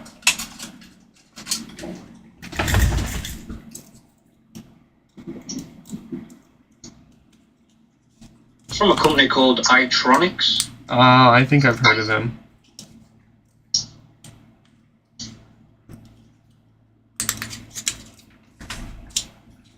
Nah, stuff that basically fell off a truck. That's my favorite. Okay, so I've got a different logic board and display on here, and it's still not lighting up or turning on at all. So it's not any of this. I'm gonna hazard a guess. We've got a random failure actually on the power supply now. Let's get this back apart and try a different one of those. I'm pretty sure the amplifier is A-OK working and good to go there.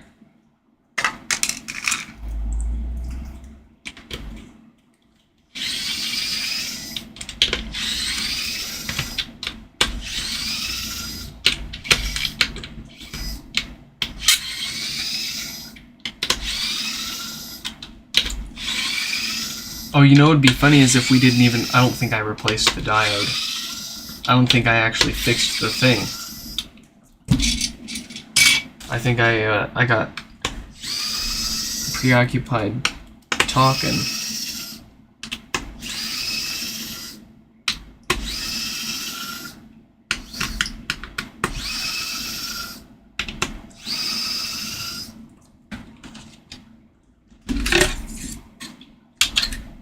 Yeah, I didn't even replace the diode. I was yapping. Ha!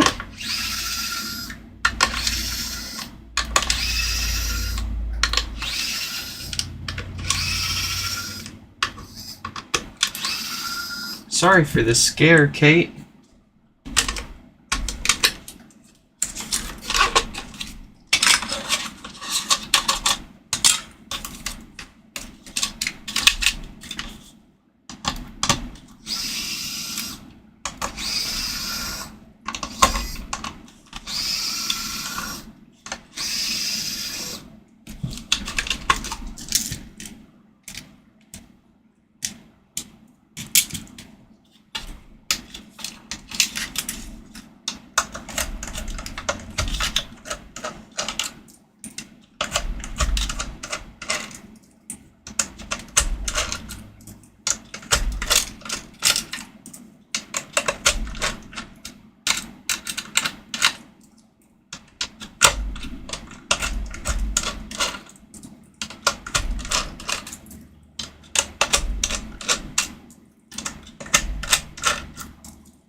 Okay.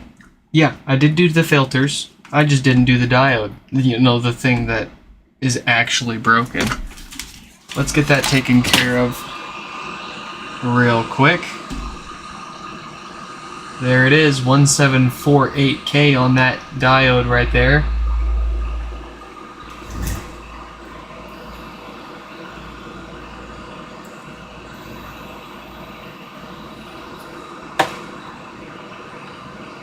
Ooh, I just saw the pictures. Oh, that is cool. That is a nice keep right there.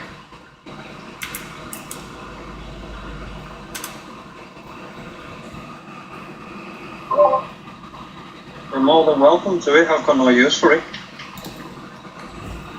Oh, well, actually, if it's not gonna be too expensive, I mean, I'm in the US, so I don't know how much that'll be to ship it over here. It might not be worth it. Don't worry. I get my P500s from Lenovo from over there because it's difficult to get parts over here for it, so not too bad.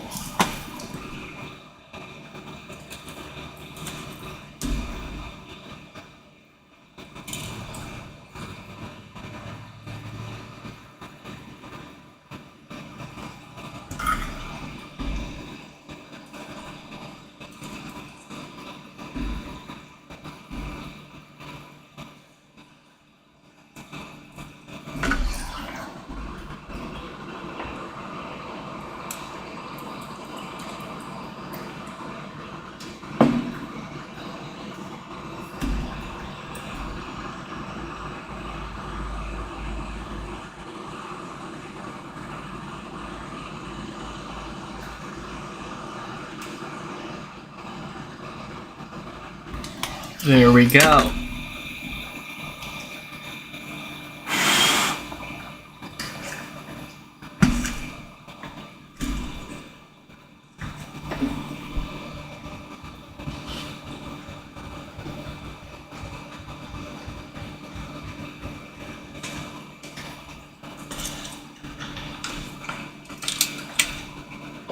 If I'm not mistaken, it should still have its driving. It's quite a chunky old boy, with the original catalogs.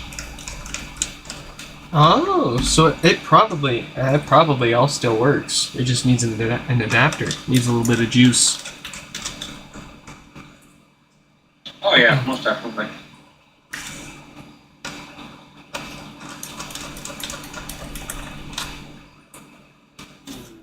That reminds me, I've been needing to go through all of my old phones. Oh man, I've got so much crap here. New phones, old phones. But I one thing I thought would be interesting would be to just charge them all up and go and take some photos. Just some cool photos. Some nature photos, some photos of my car. But have an album just to show the difference across all the different phones. Because you've got a lot of people that have made, of course, reviews and comparisons of phones as they've been incrementally upgraded over the years. But I haven't seen very many people sitting down and taking the same photo of something with across many generations of the same phone. I think that would be neat.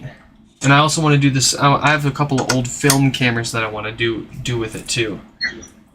Some old digital cameras. I suspect a hint of nostalgia coming along. A little. It's a little bit. I was never into taking photos as a kid. I mean, when I was a kid, we had the Nokia 3310. So my mom gave me her film camera whenever I wanted to take a photo of anything.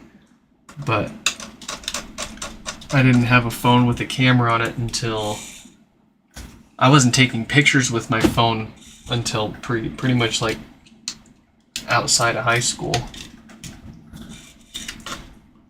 Just to think, even the Nokia 3310 used to be on contract at one point, like a 12-month contract at an extortionate price. Well, and even then, it was, it was, what, a couple $100 at most for the phone, though? And back then it was crazy to you know, take 12 months to pay off a phone like that, and now we've got phones that cost more than I paid for my cars back then. And you don't keep it. You sign up for this like upgrade every 12 to 24 months thing where you trade the phone in and get a new one, and you just indefinitely pay for basically service and a rental phone. I ain't like that. I like to buy my stuff and keep it, and then I'll replace it one day when I feel compelled to. Even at my work, they'll buy phones, a phone for you as a work phone. But I was like, no. I will buy the work phone that I want for myself in cash, and then you can give me a SIM card and pay for the cell service. Dude, I tried to do that, and then work was like, no, you're getting an iPhone. I already have an iPhone, and I want to carry two. They're like, here's an iPhone that you can't move the icons on.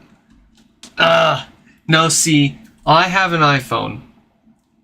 Obviously, I got a 14 Pro Max, but I imported this. This is a Hong Kong model, and the reason why I got the Hong Kong model is because it still has the physical SIM card tray. And you might be like, oh, well, why don't you just get any international unlocked version with a SIM card tray and an eSIM? I want physical SIM cards. I hate eSIM. Yeah, it's convenient for and it works for most people, but me, I'm constantly moving between different devices for work. I've got to, at a moment's notice, without being subject to an account owner's permission, I need to be able to just move my active service from one device to another to test things. And so a physical SIM card makes that so much easier. And so you might be like, okay, well, why don't you just, if you only need one SIM card? No. I've got my personal phone and my work phone. So I've got two lines. I've got two SIM cards, and I want them both to be in the same phone. I know it's a bad idea mixing my work and personal stuff, but my work is I'm salary. I'm on call 24/7. Practically speaking, I have no work and personal separation. It's all in one thing, anyways. So having both physical SIM cards in one phone and being able to put them in anything else that I want to at any given notice, without worrying about software working or not.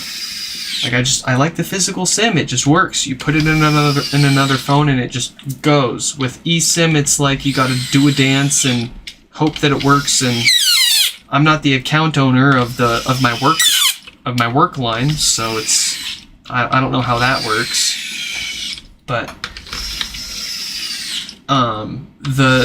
if you want an iPhone with two physical SIM card slots, you have two options: the Chinese model or the Hong Kong model.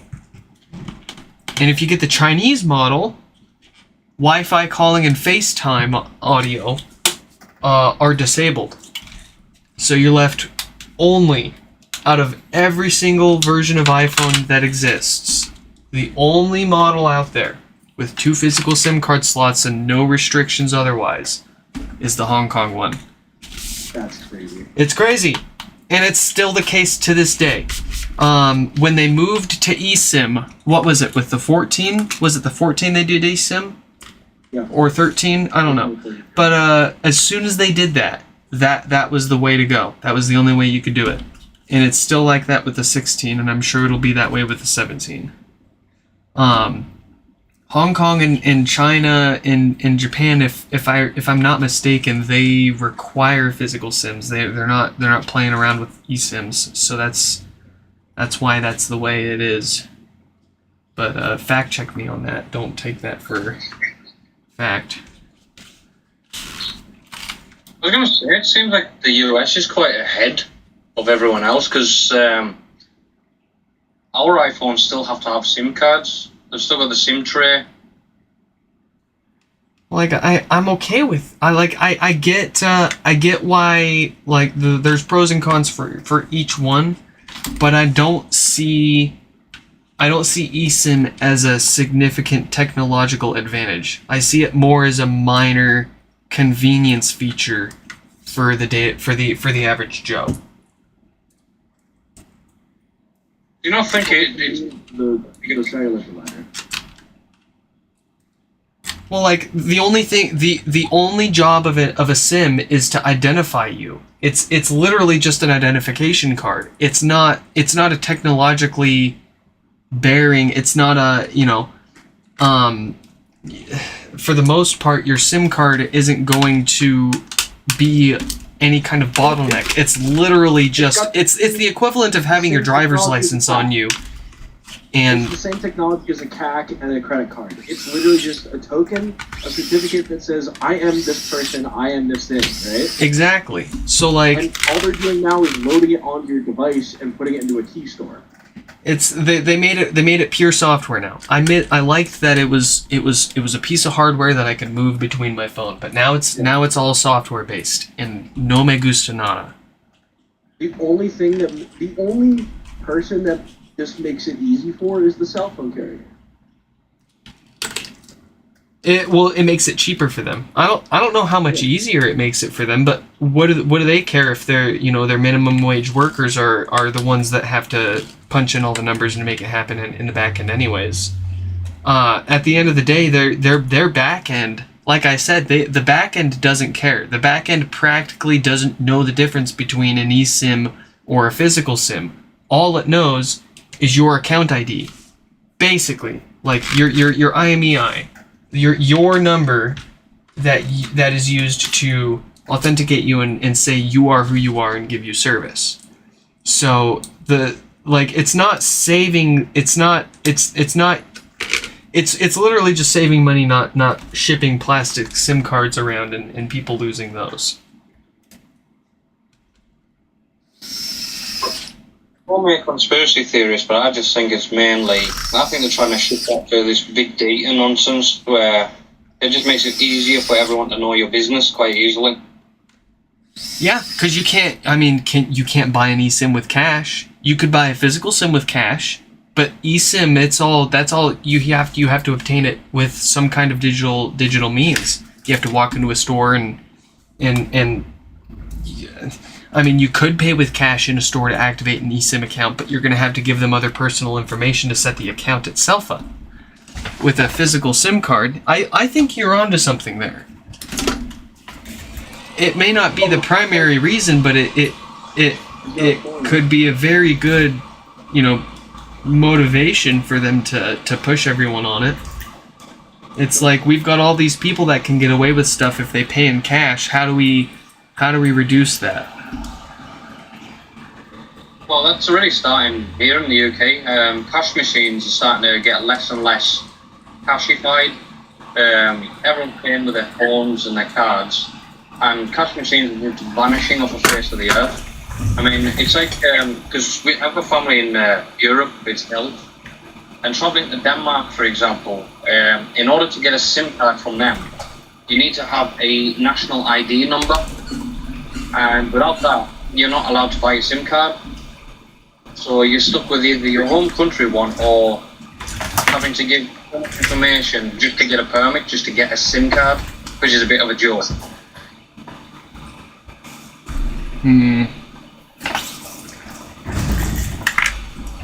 It's like willy-nilly for the States giving your social security number out to Tom, Dick and Harry. It's not going to happen. Something doesn't seem right.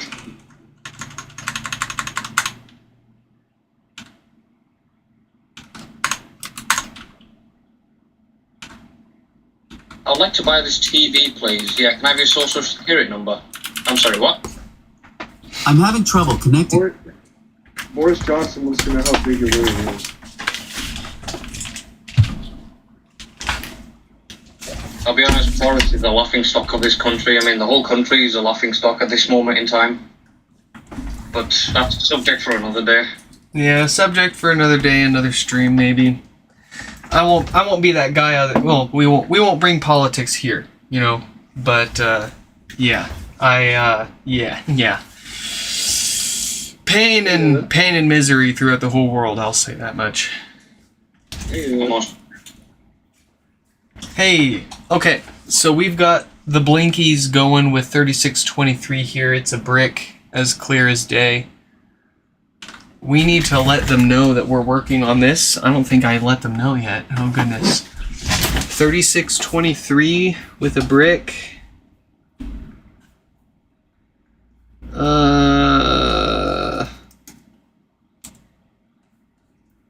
Let's shoot him a quick text message.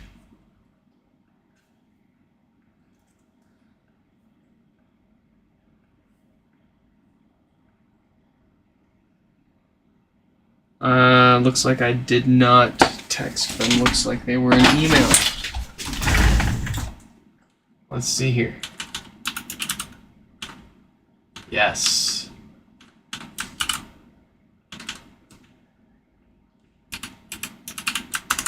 Okay.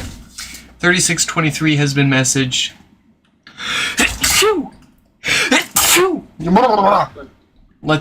you. Let's let 3605 know that they are next and last here for today.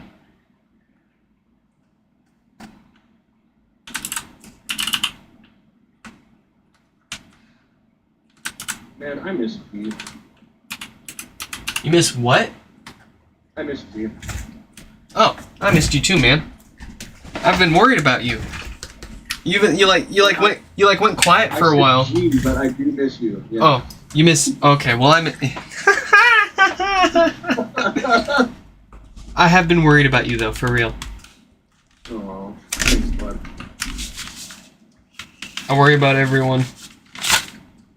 Me too. I was thinking a lot about like the old homies and just the strange antics we used to get up to. That's one way to put it.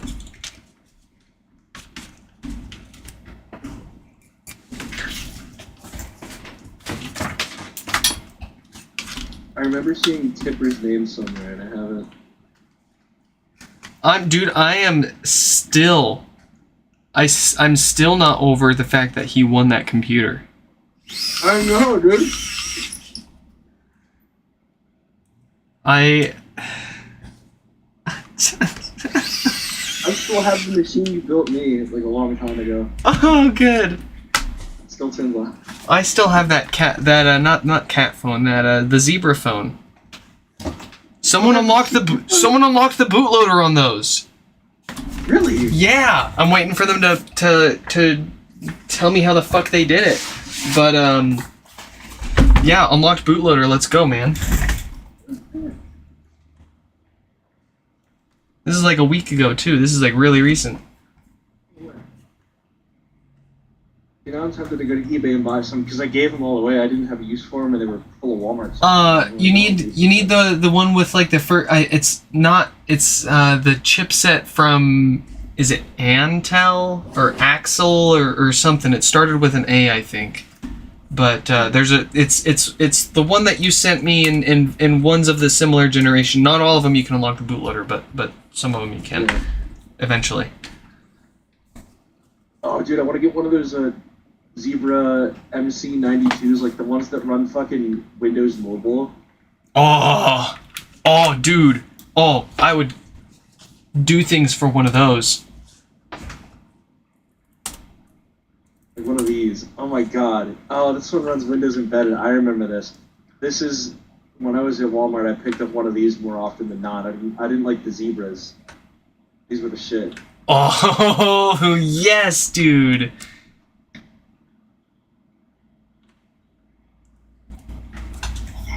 Oh, you guys are talking about the handheld scanners? Yes, Yeah. yes. I've got a few of them in the loft. Not exactly that model, but similar, like the shortened versions, like what UPS use. They run Ooh. mobile. The UPS one would be interesting. We had like the handheld one, like the phones were, they were all right. But Walmart went to having everything as like an app. But before, everything was telnet. Like, you would telnet into a local server, and then that would be your inventory for your store, and then that inventory would get shrunk up every night with central office, and then they would kind of concatenate everything, but like you would telnet into your local store's inventory, and it was called Smart. And Smart was damn good. It made sense. It was a little esoteric like AS400, but it made sense. Oh, yeah, I just lost what hair I had when you said AS400. You lost the fuzz? Yeah. I have a weird... I kind of miss it, you know, at the same time. Like, I miss working at Nintendo and going through AS400, and it was simple. It just, you know, and it just worked. It was clunky as shit, but it worked. It was, you know?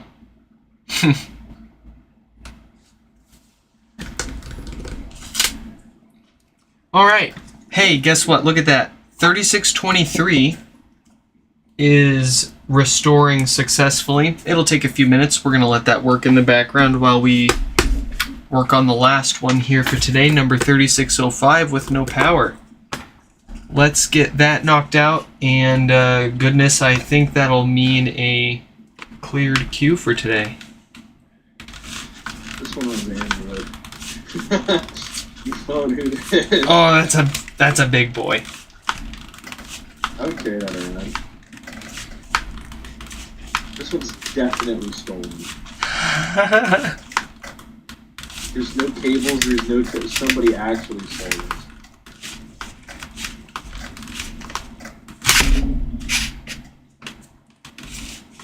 They walked up behind an employee while they were stocking a shelf and said, "Swoop, mine." I won't lie, like I had those, I still have those intrusive thoughts whenever I see one of those hanging out in a store unsecured. I went to Walmart the other day and I'm like, ooh, a zebra printer, and I picked it up and I looked at it and I put it back down. Oh, I wouldn't have put it back down.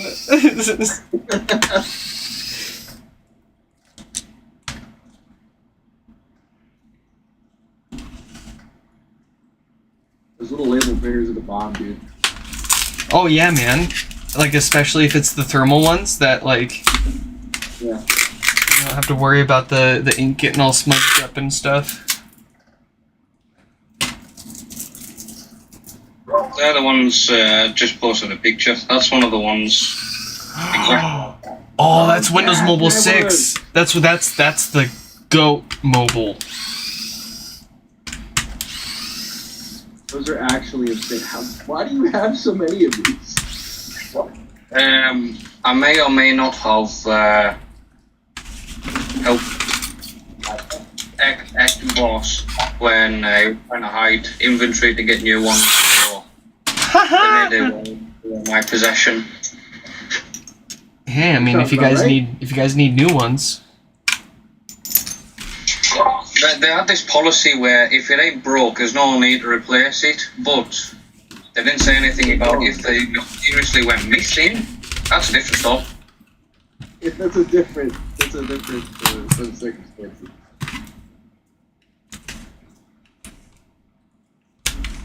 So same with this old garage I used to work for. It was all this corporate nonsense, and we had these Panasonic Toughbooks, the CF19s. Like a competing garage had the latest ones, and we wanted them because we seen how cool they actually were and how quick they were compared to ours.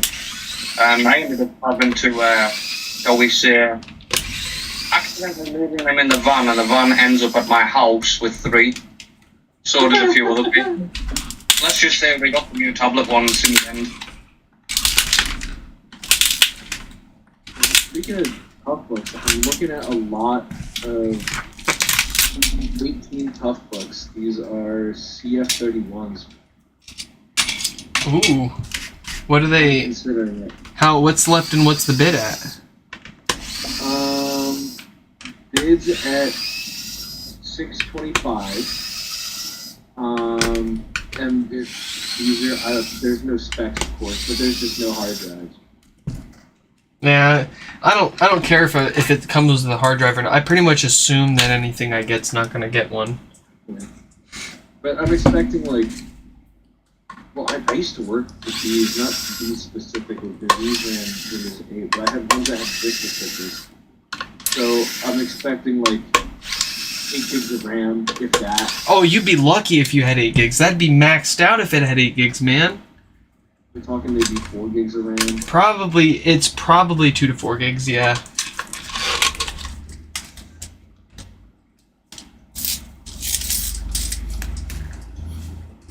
Two 2 gig sticks. Shit, I might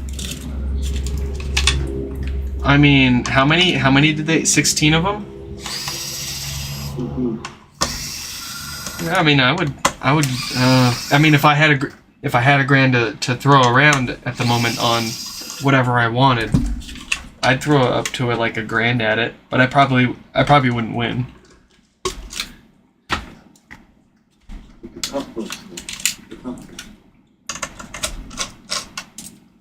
It's like, how many can I make my money back? Can I make my money back and keep one for myself? That's all I really care about.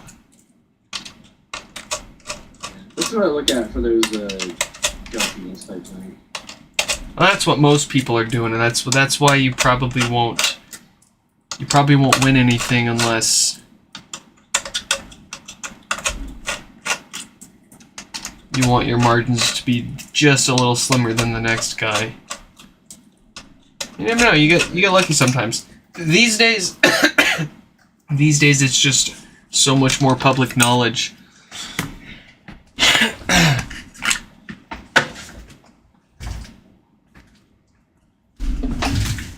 Might actually buy one of these Zebra scanners though.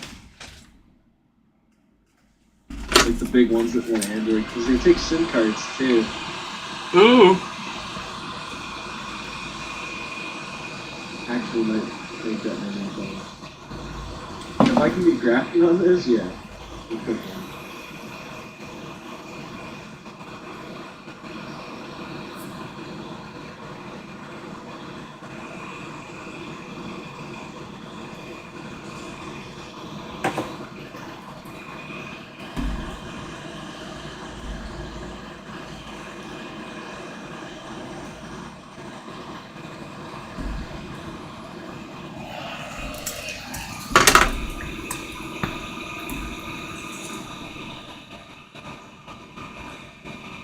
There's an old machine, an old Tandy. Have you guys seen one of those before? Ooh, that's pretty.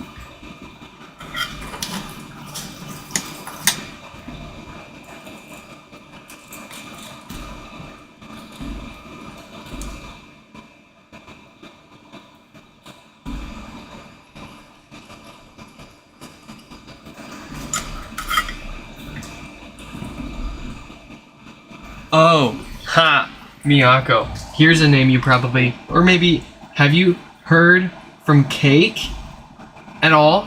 Oh my god, yeah, actually I talked to him, I think, like, it was a few months ago, but yeah. Really? He's out of prison? Yeah, he's out of prison. Is he, is he, you know, the same old, like, the world's out to get me even though I'm doing everything to myself kinda? I wouldn't call it that. I think he's grown up a bit. Okay. Is he still, like, his last, he was, like, kind of running that cloud service thing, it was kind of... What, fucking bakery hosting? Yeah. Yeah, I remember working on that. That was garbage. Yeah, that was that, and then he got in trouble. Yeah. I don't know what he's doing now, but he's doing something different. He's not, I don't know. I have to talk to him. Yeah. I just hope he's doing all right and he's doing good for himself and other people.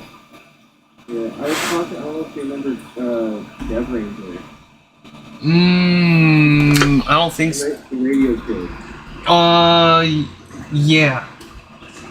Very big, but I know him and Donut talk a lot. He's probably doing some crypto crap now. Okay.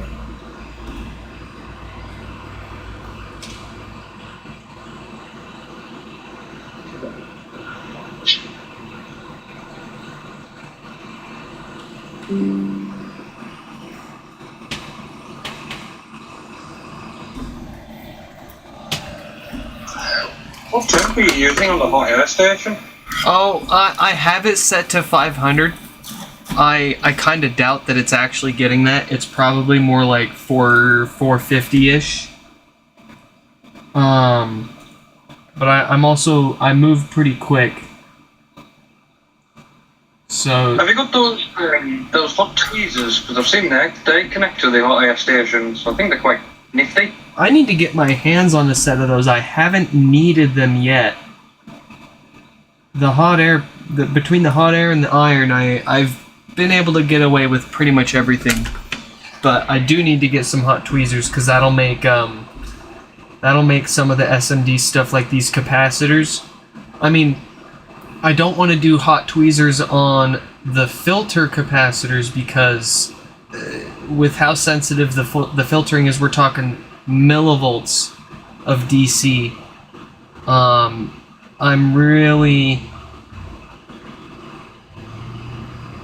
kind of careful about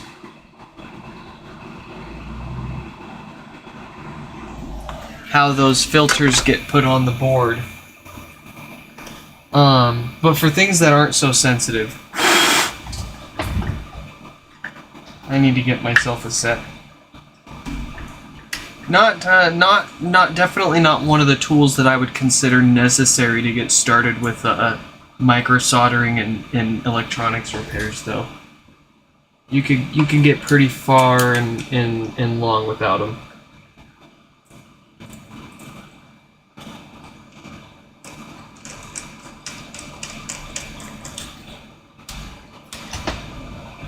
It looks like 3623 here has finished restoring. Let's see if that's been brought back to life. I got a slide, but it was good talking to you. Hey man, thanks for dropping by and I hope to catch you again soon. Sure, very soon. Stay safe out there. Deuces.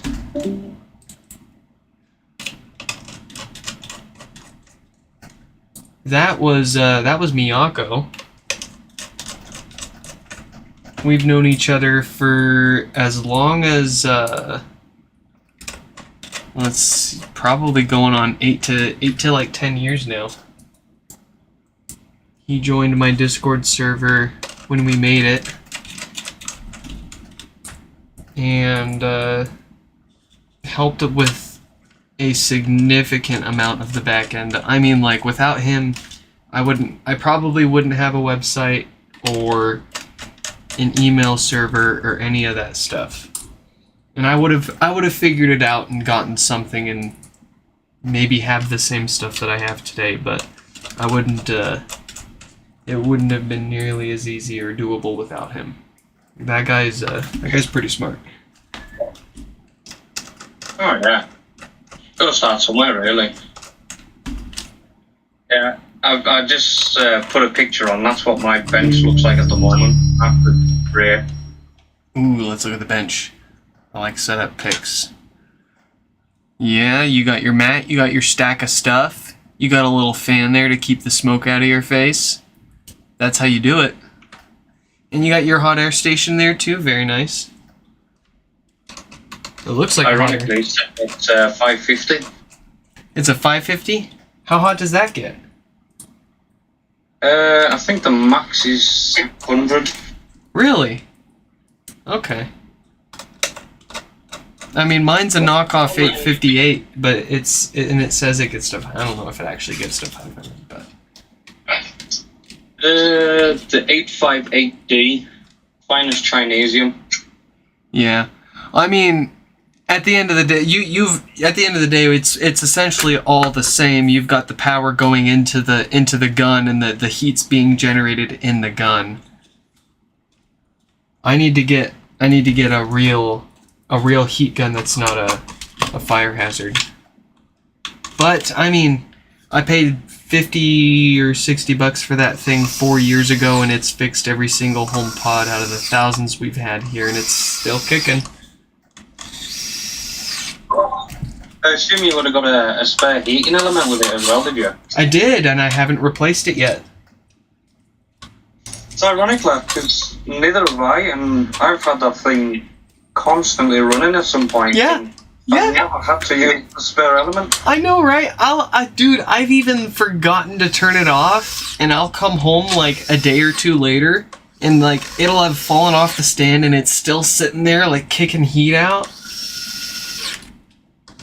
No, the heating element, ironically, is the thing that seems to have lasted the longest. My problems with it are the cord that comes out of the back, and the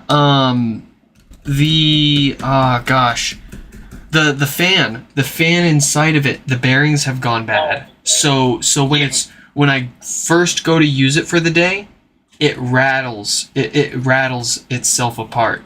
But once it's warmed up, it's not a problem.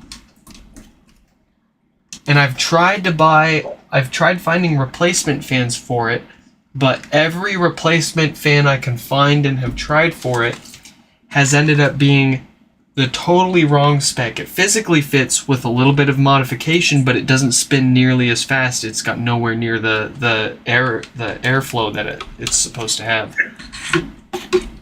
Yeah, that's the second fan I've put in mine. Luckily, the guy the Chinese seller from AliExpress, he's got like replacement parts for it, and I've never known a bearing to spin itself apart like that one did. It was quite hilarious because it melted into the plastic as well. Ooh.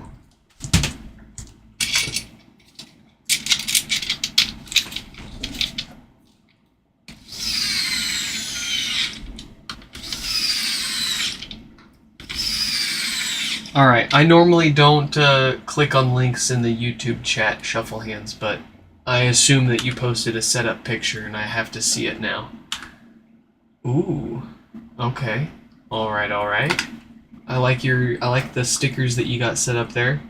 This is dude, you've got the whole aesthetic that you've got going here is like pretty close to what I would have done 15, 20 years ago myself. You got a fun little setup going there.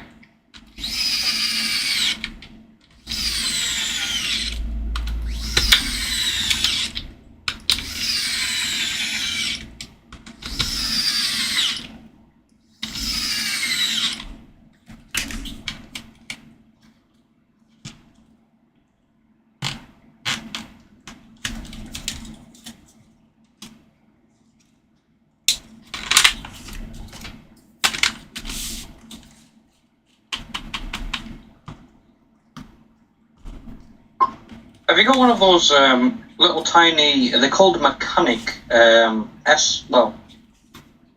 logic board heaters, like tiny little heating elements. I know what you're talking about. They're just little board heaters, eh? It's like just a little hot plate, pretty much. One of those things I've needed to get my hands on. I do think that they're a lot more practical. Like, if you're building out a basic soldering like repair kit, a hot plate will suit you a lot better than a set of hot tweezers. If anything, just to preheat your board and have a little more even heat distribution when you go to work on things. I haven't had a problem with, you see us, we sit here and we just put 500 degrees straight on the parts that we need to replace, and we're in and out and we're done.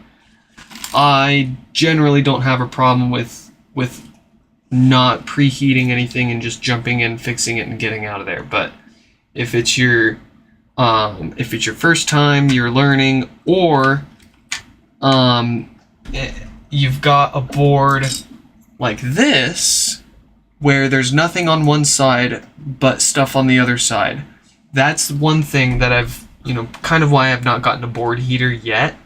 For most of the stuff that I work on, there's components on both sides of the boards, and it wouldn't do me any good to set that board on the board heater just for it to heat up those components that it's going to touch and not pass any of that heat actually through the board and into what I'm trying to work on. But I do need to get one.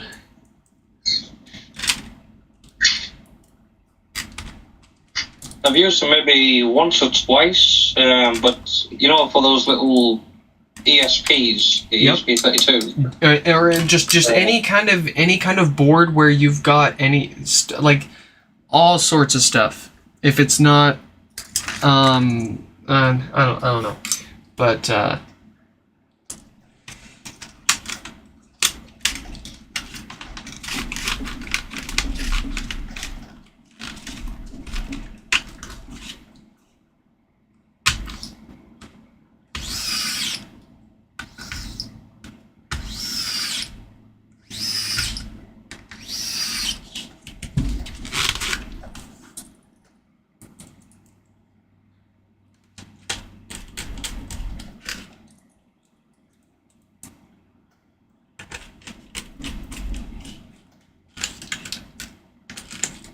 Is there anything over the water where we are that you would love to get your hands on that you can't in the States?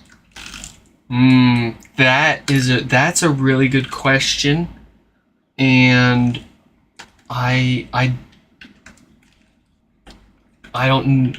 sure that there are things. I don't know what there is.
Alright, folks.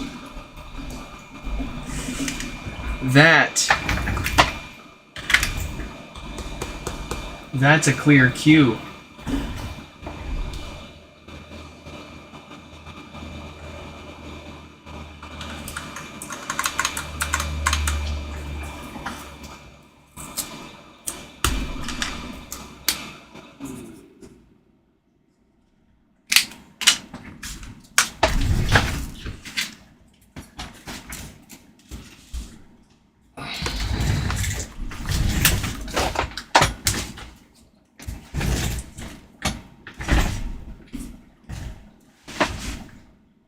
Come on, talk to me, say something. Let me out of here.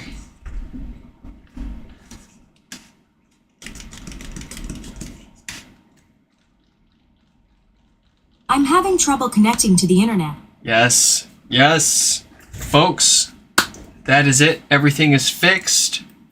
Well, we've got a few of those other HomePods, but we're going to get some parts together for them, and we will conclude those tomorrow. But we have got the queue cleared. We have touched everything for today, and that is it for here now.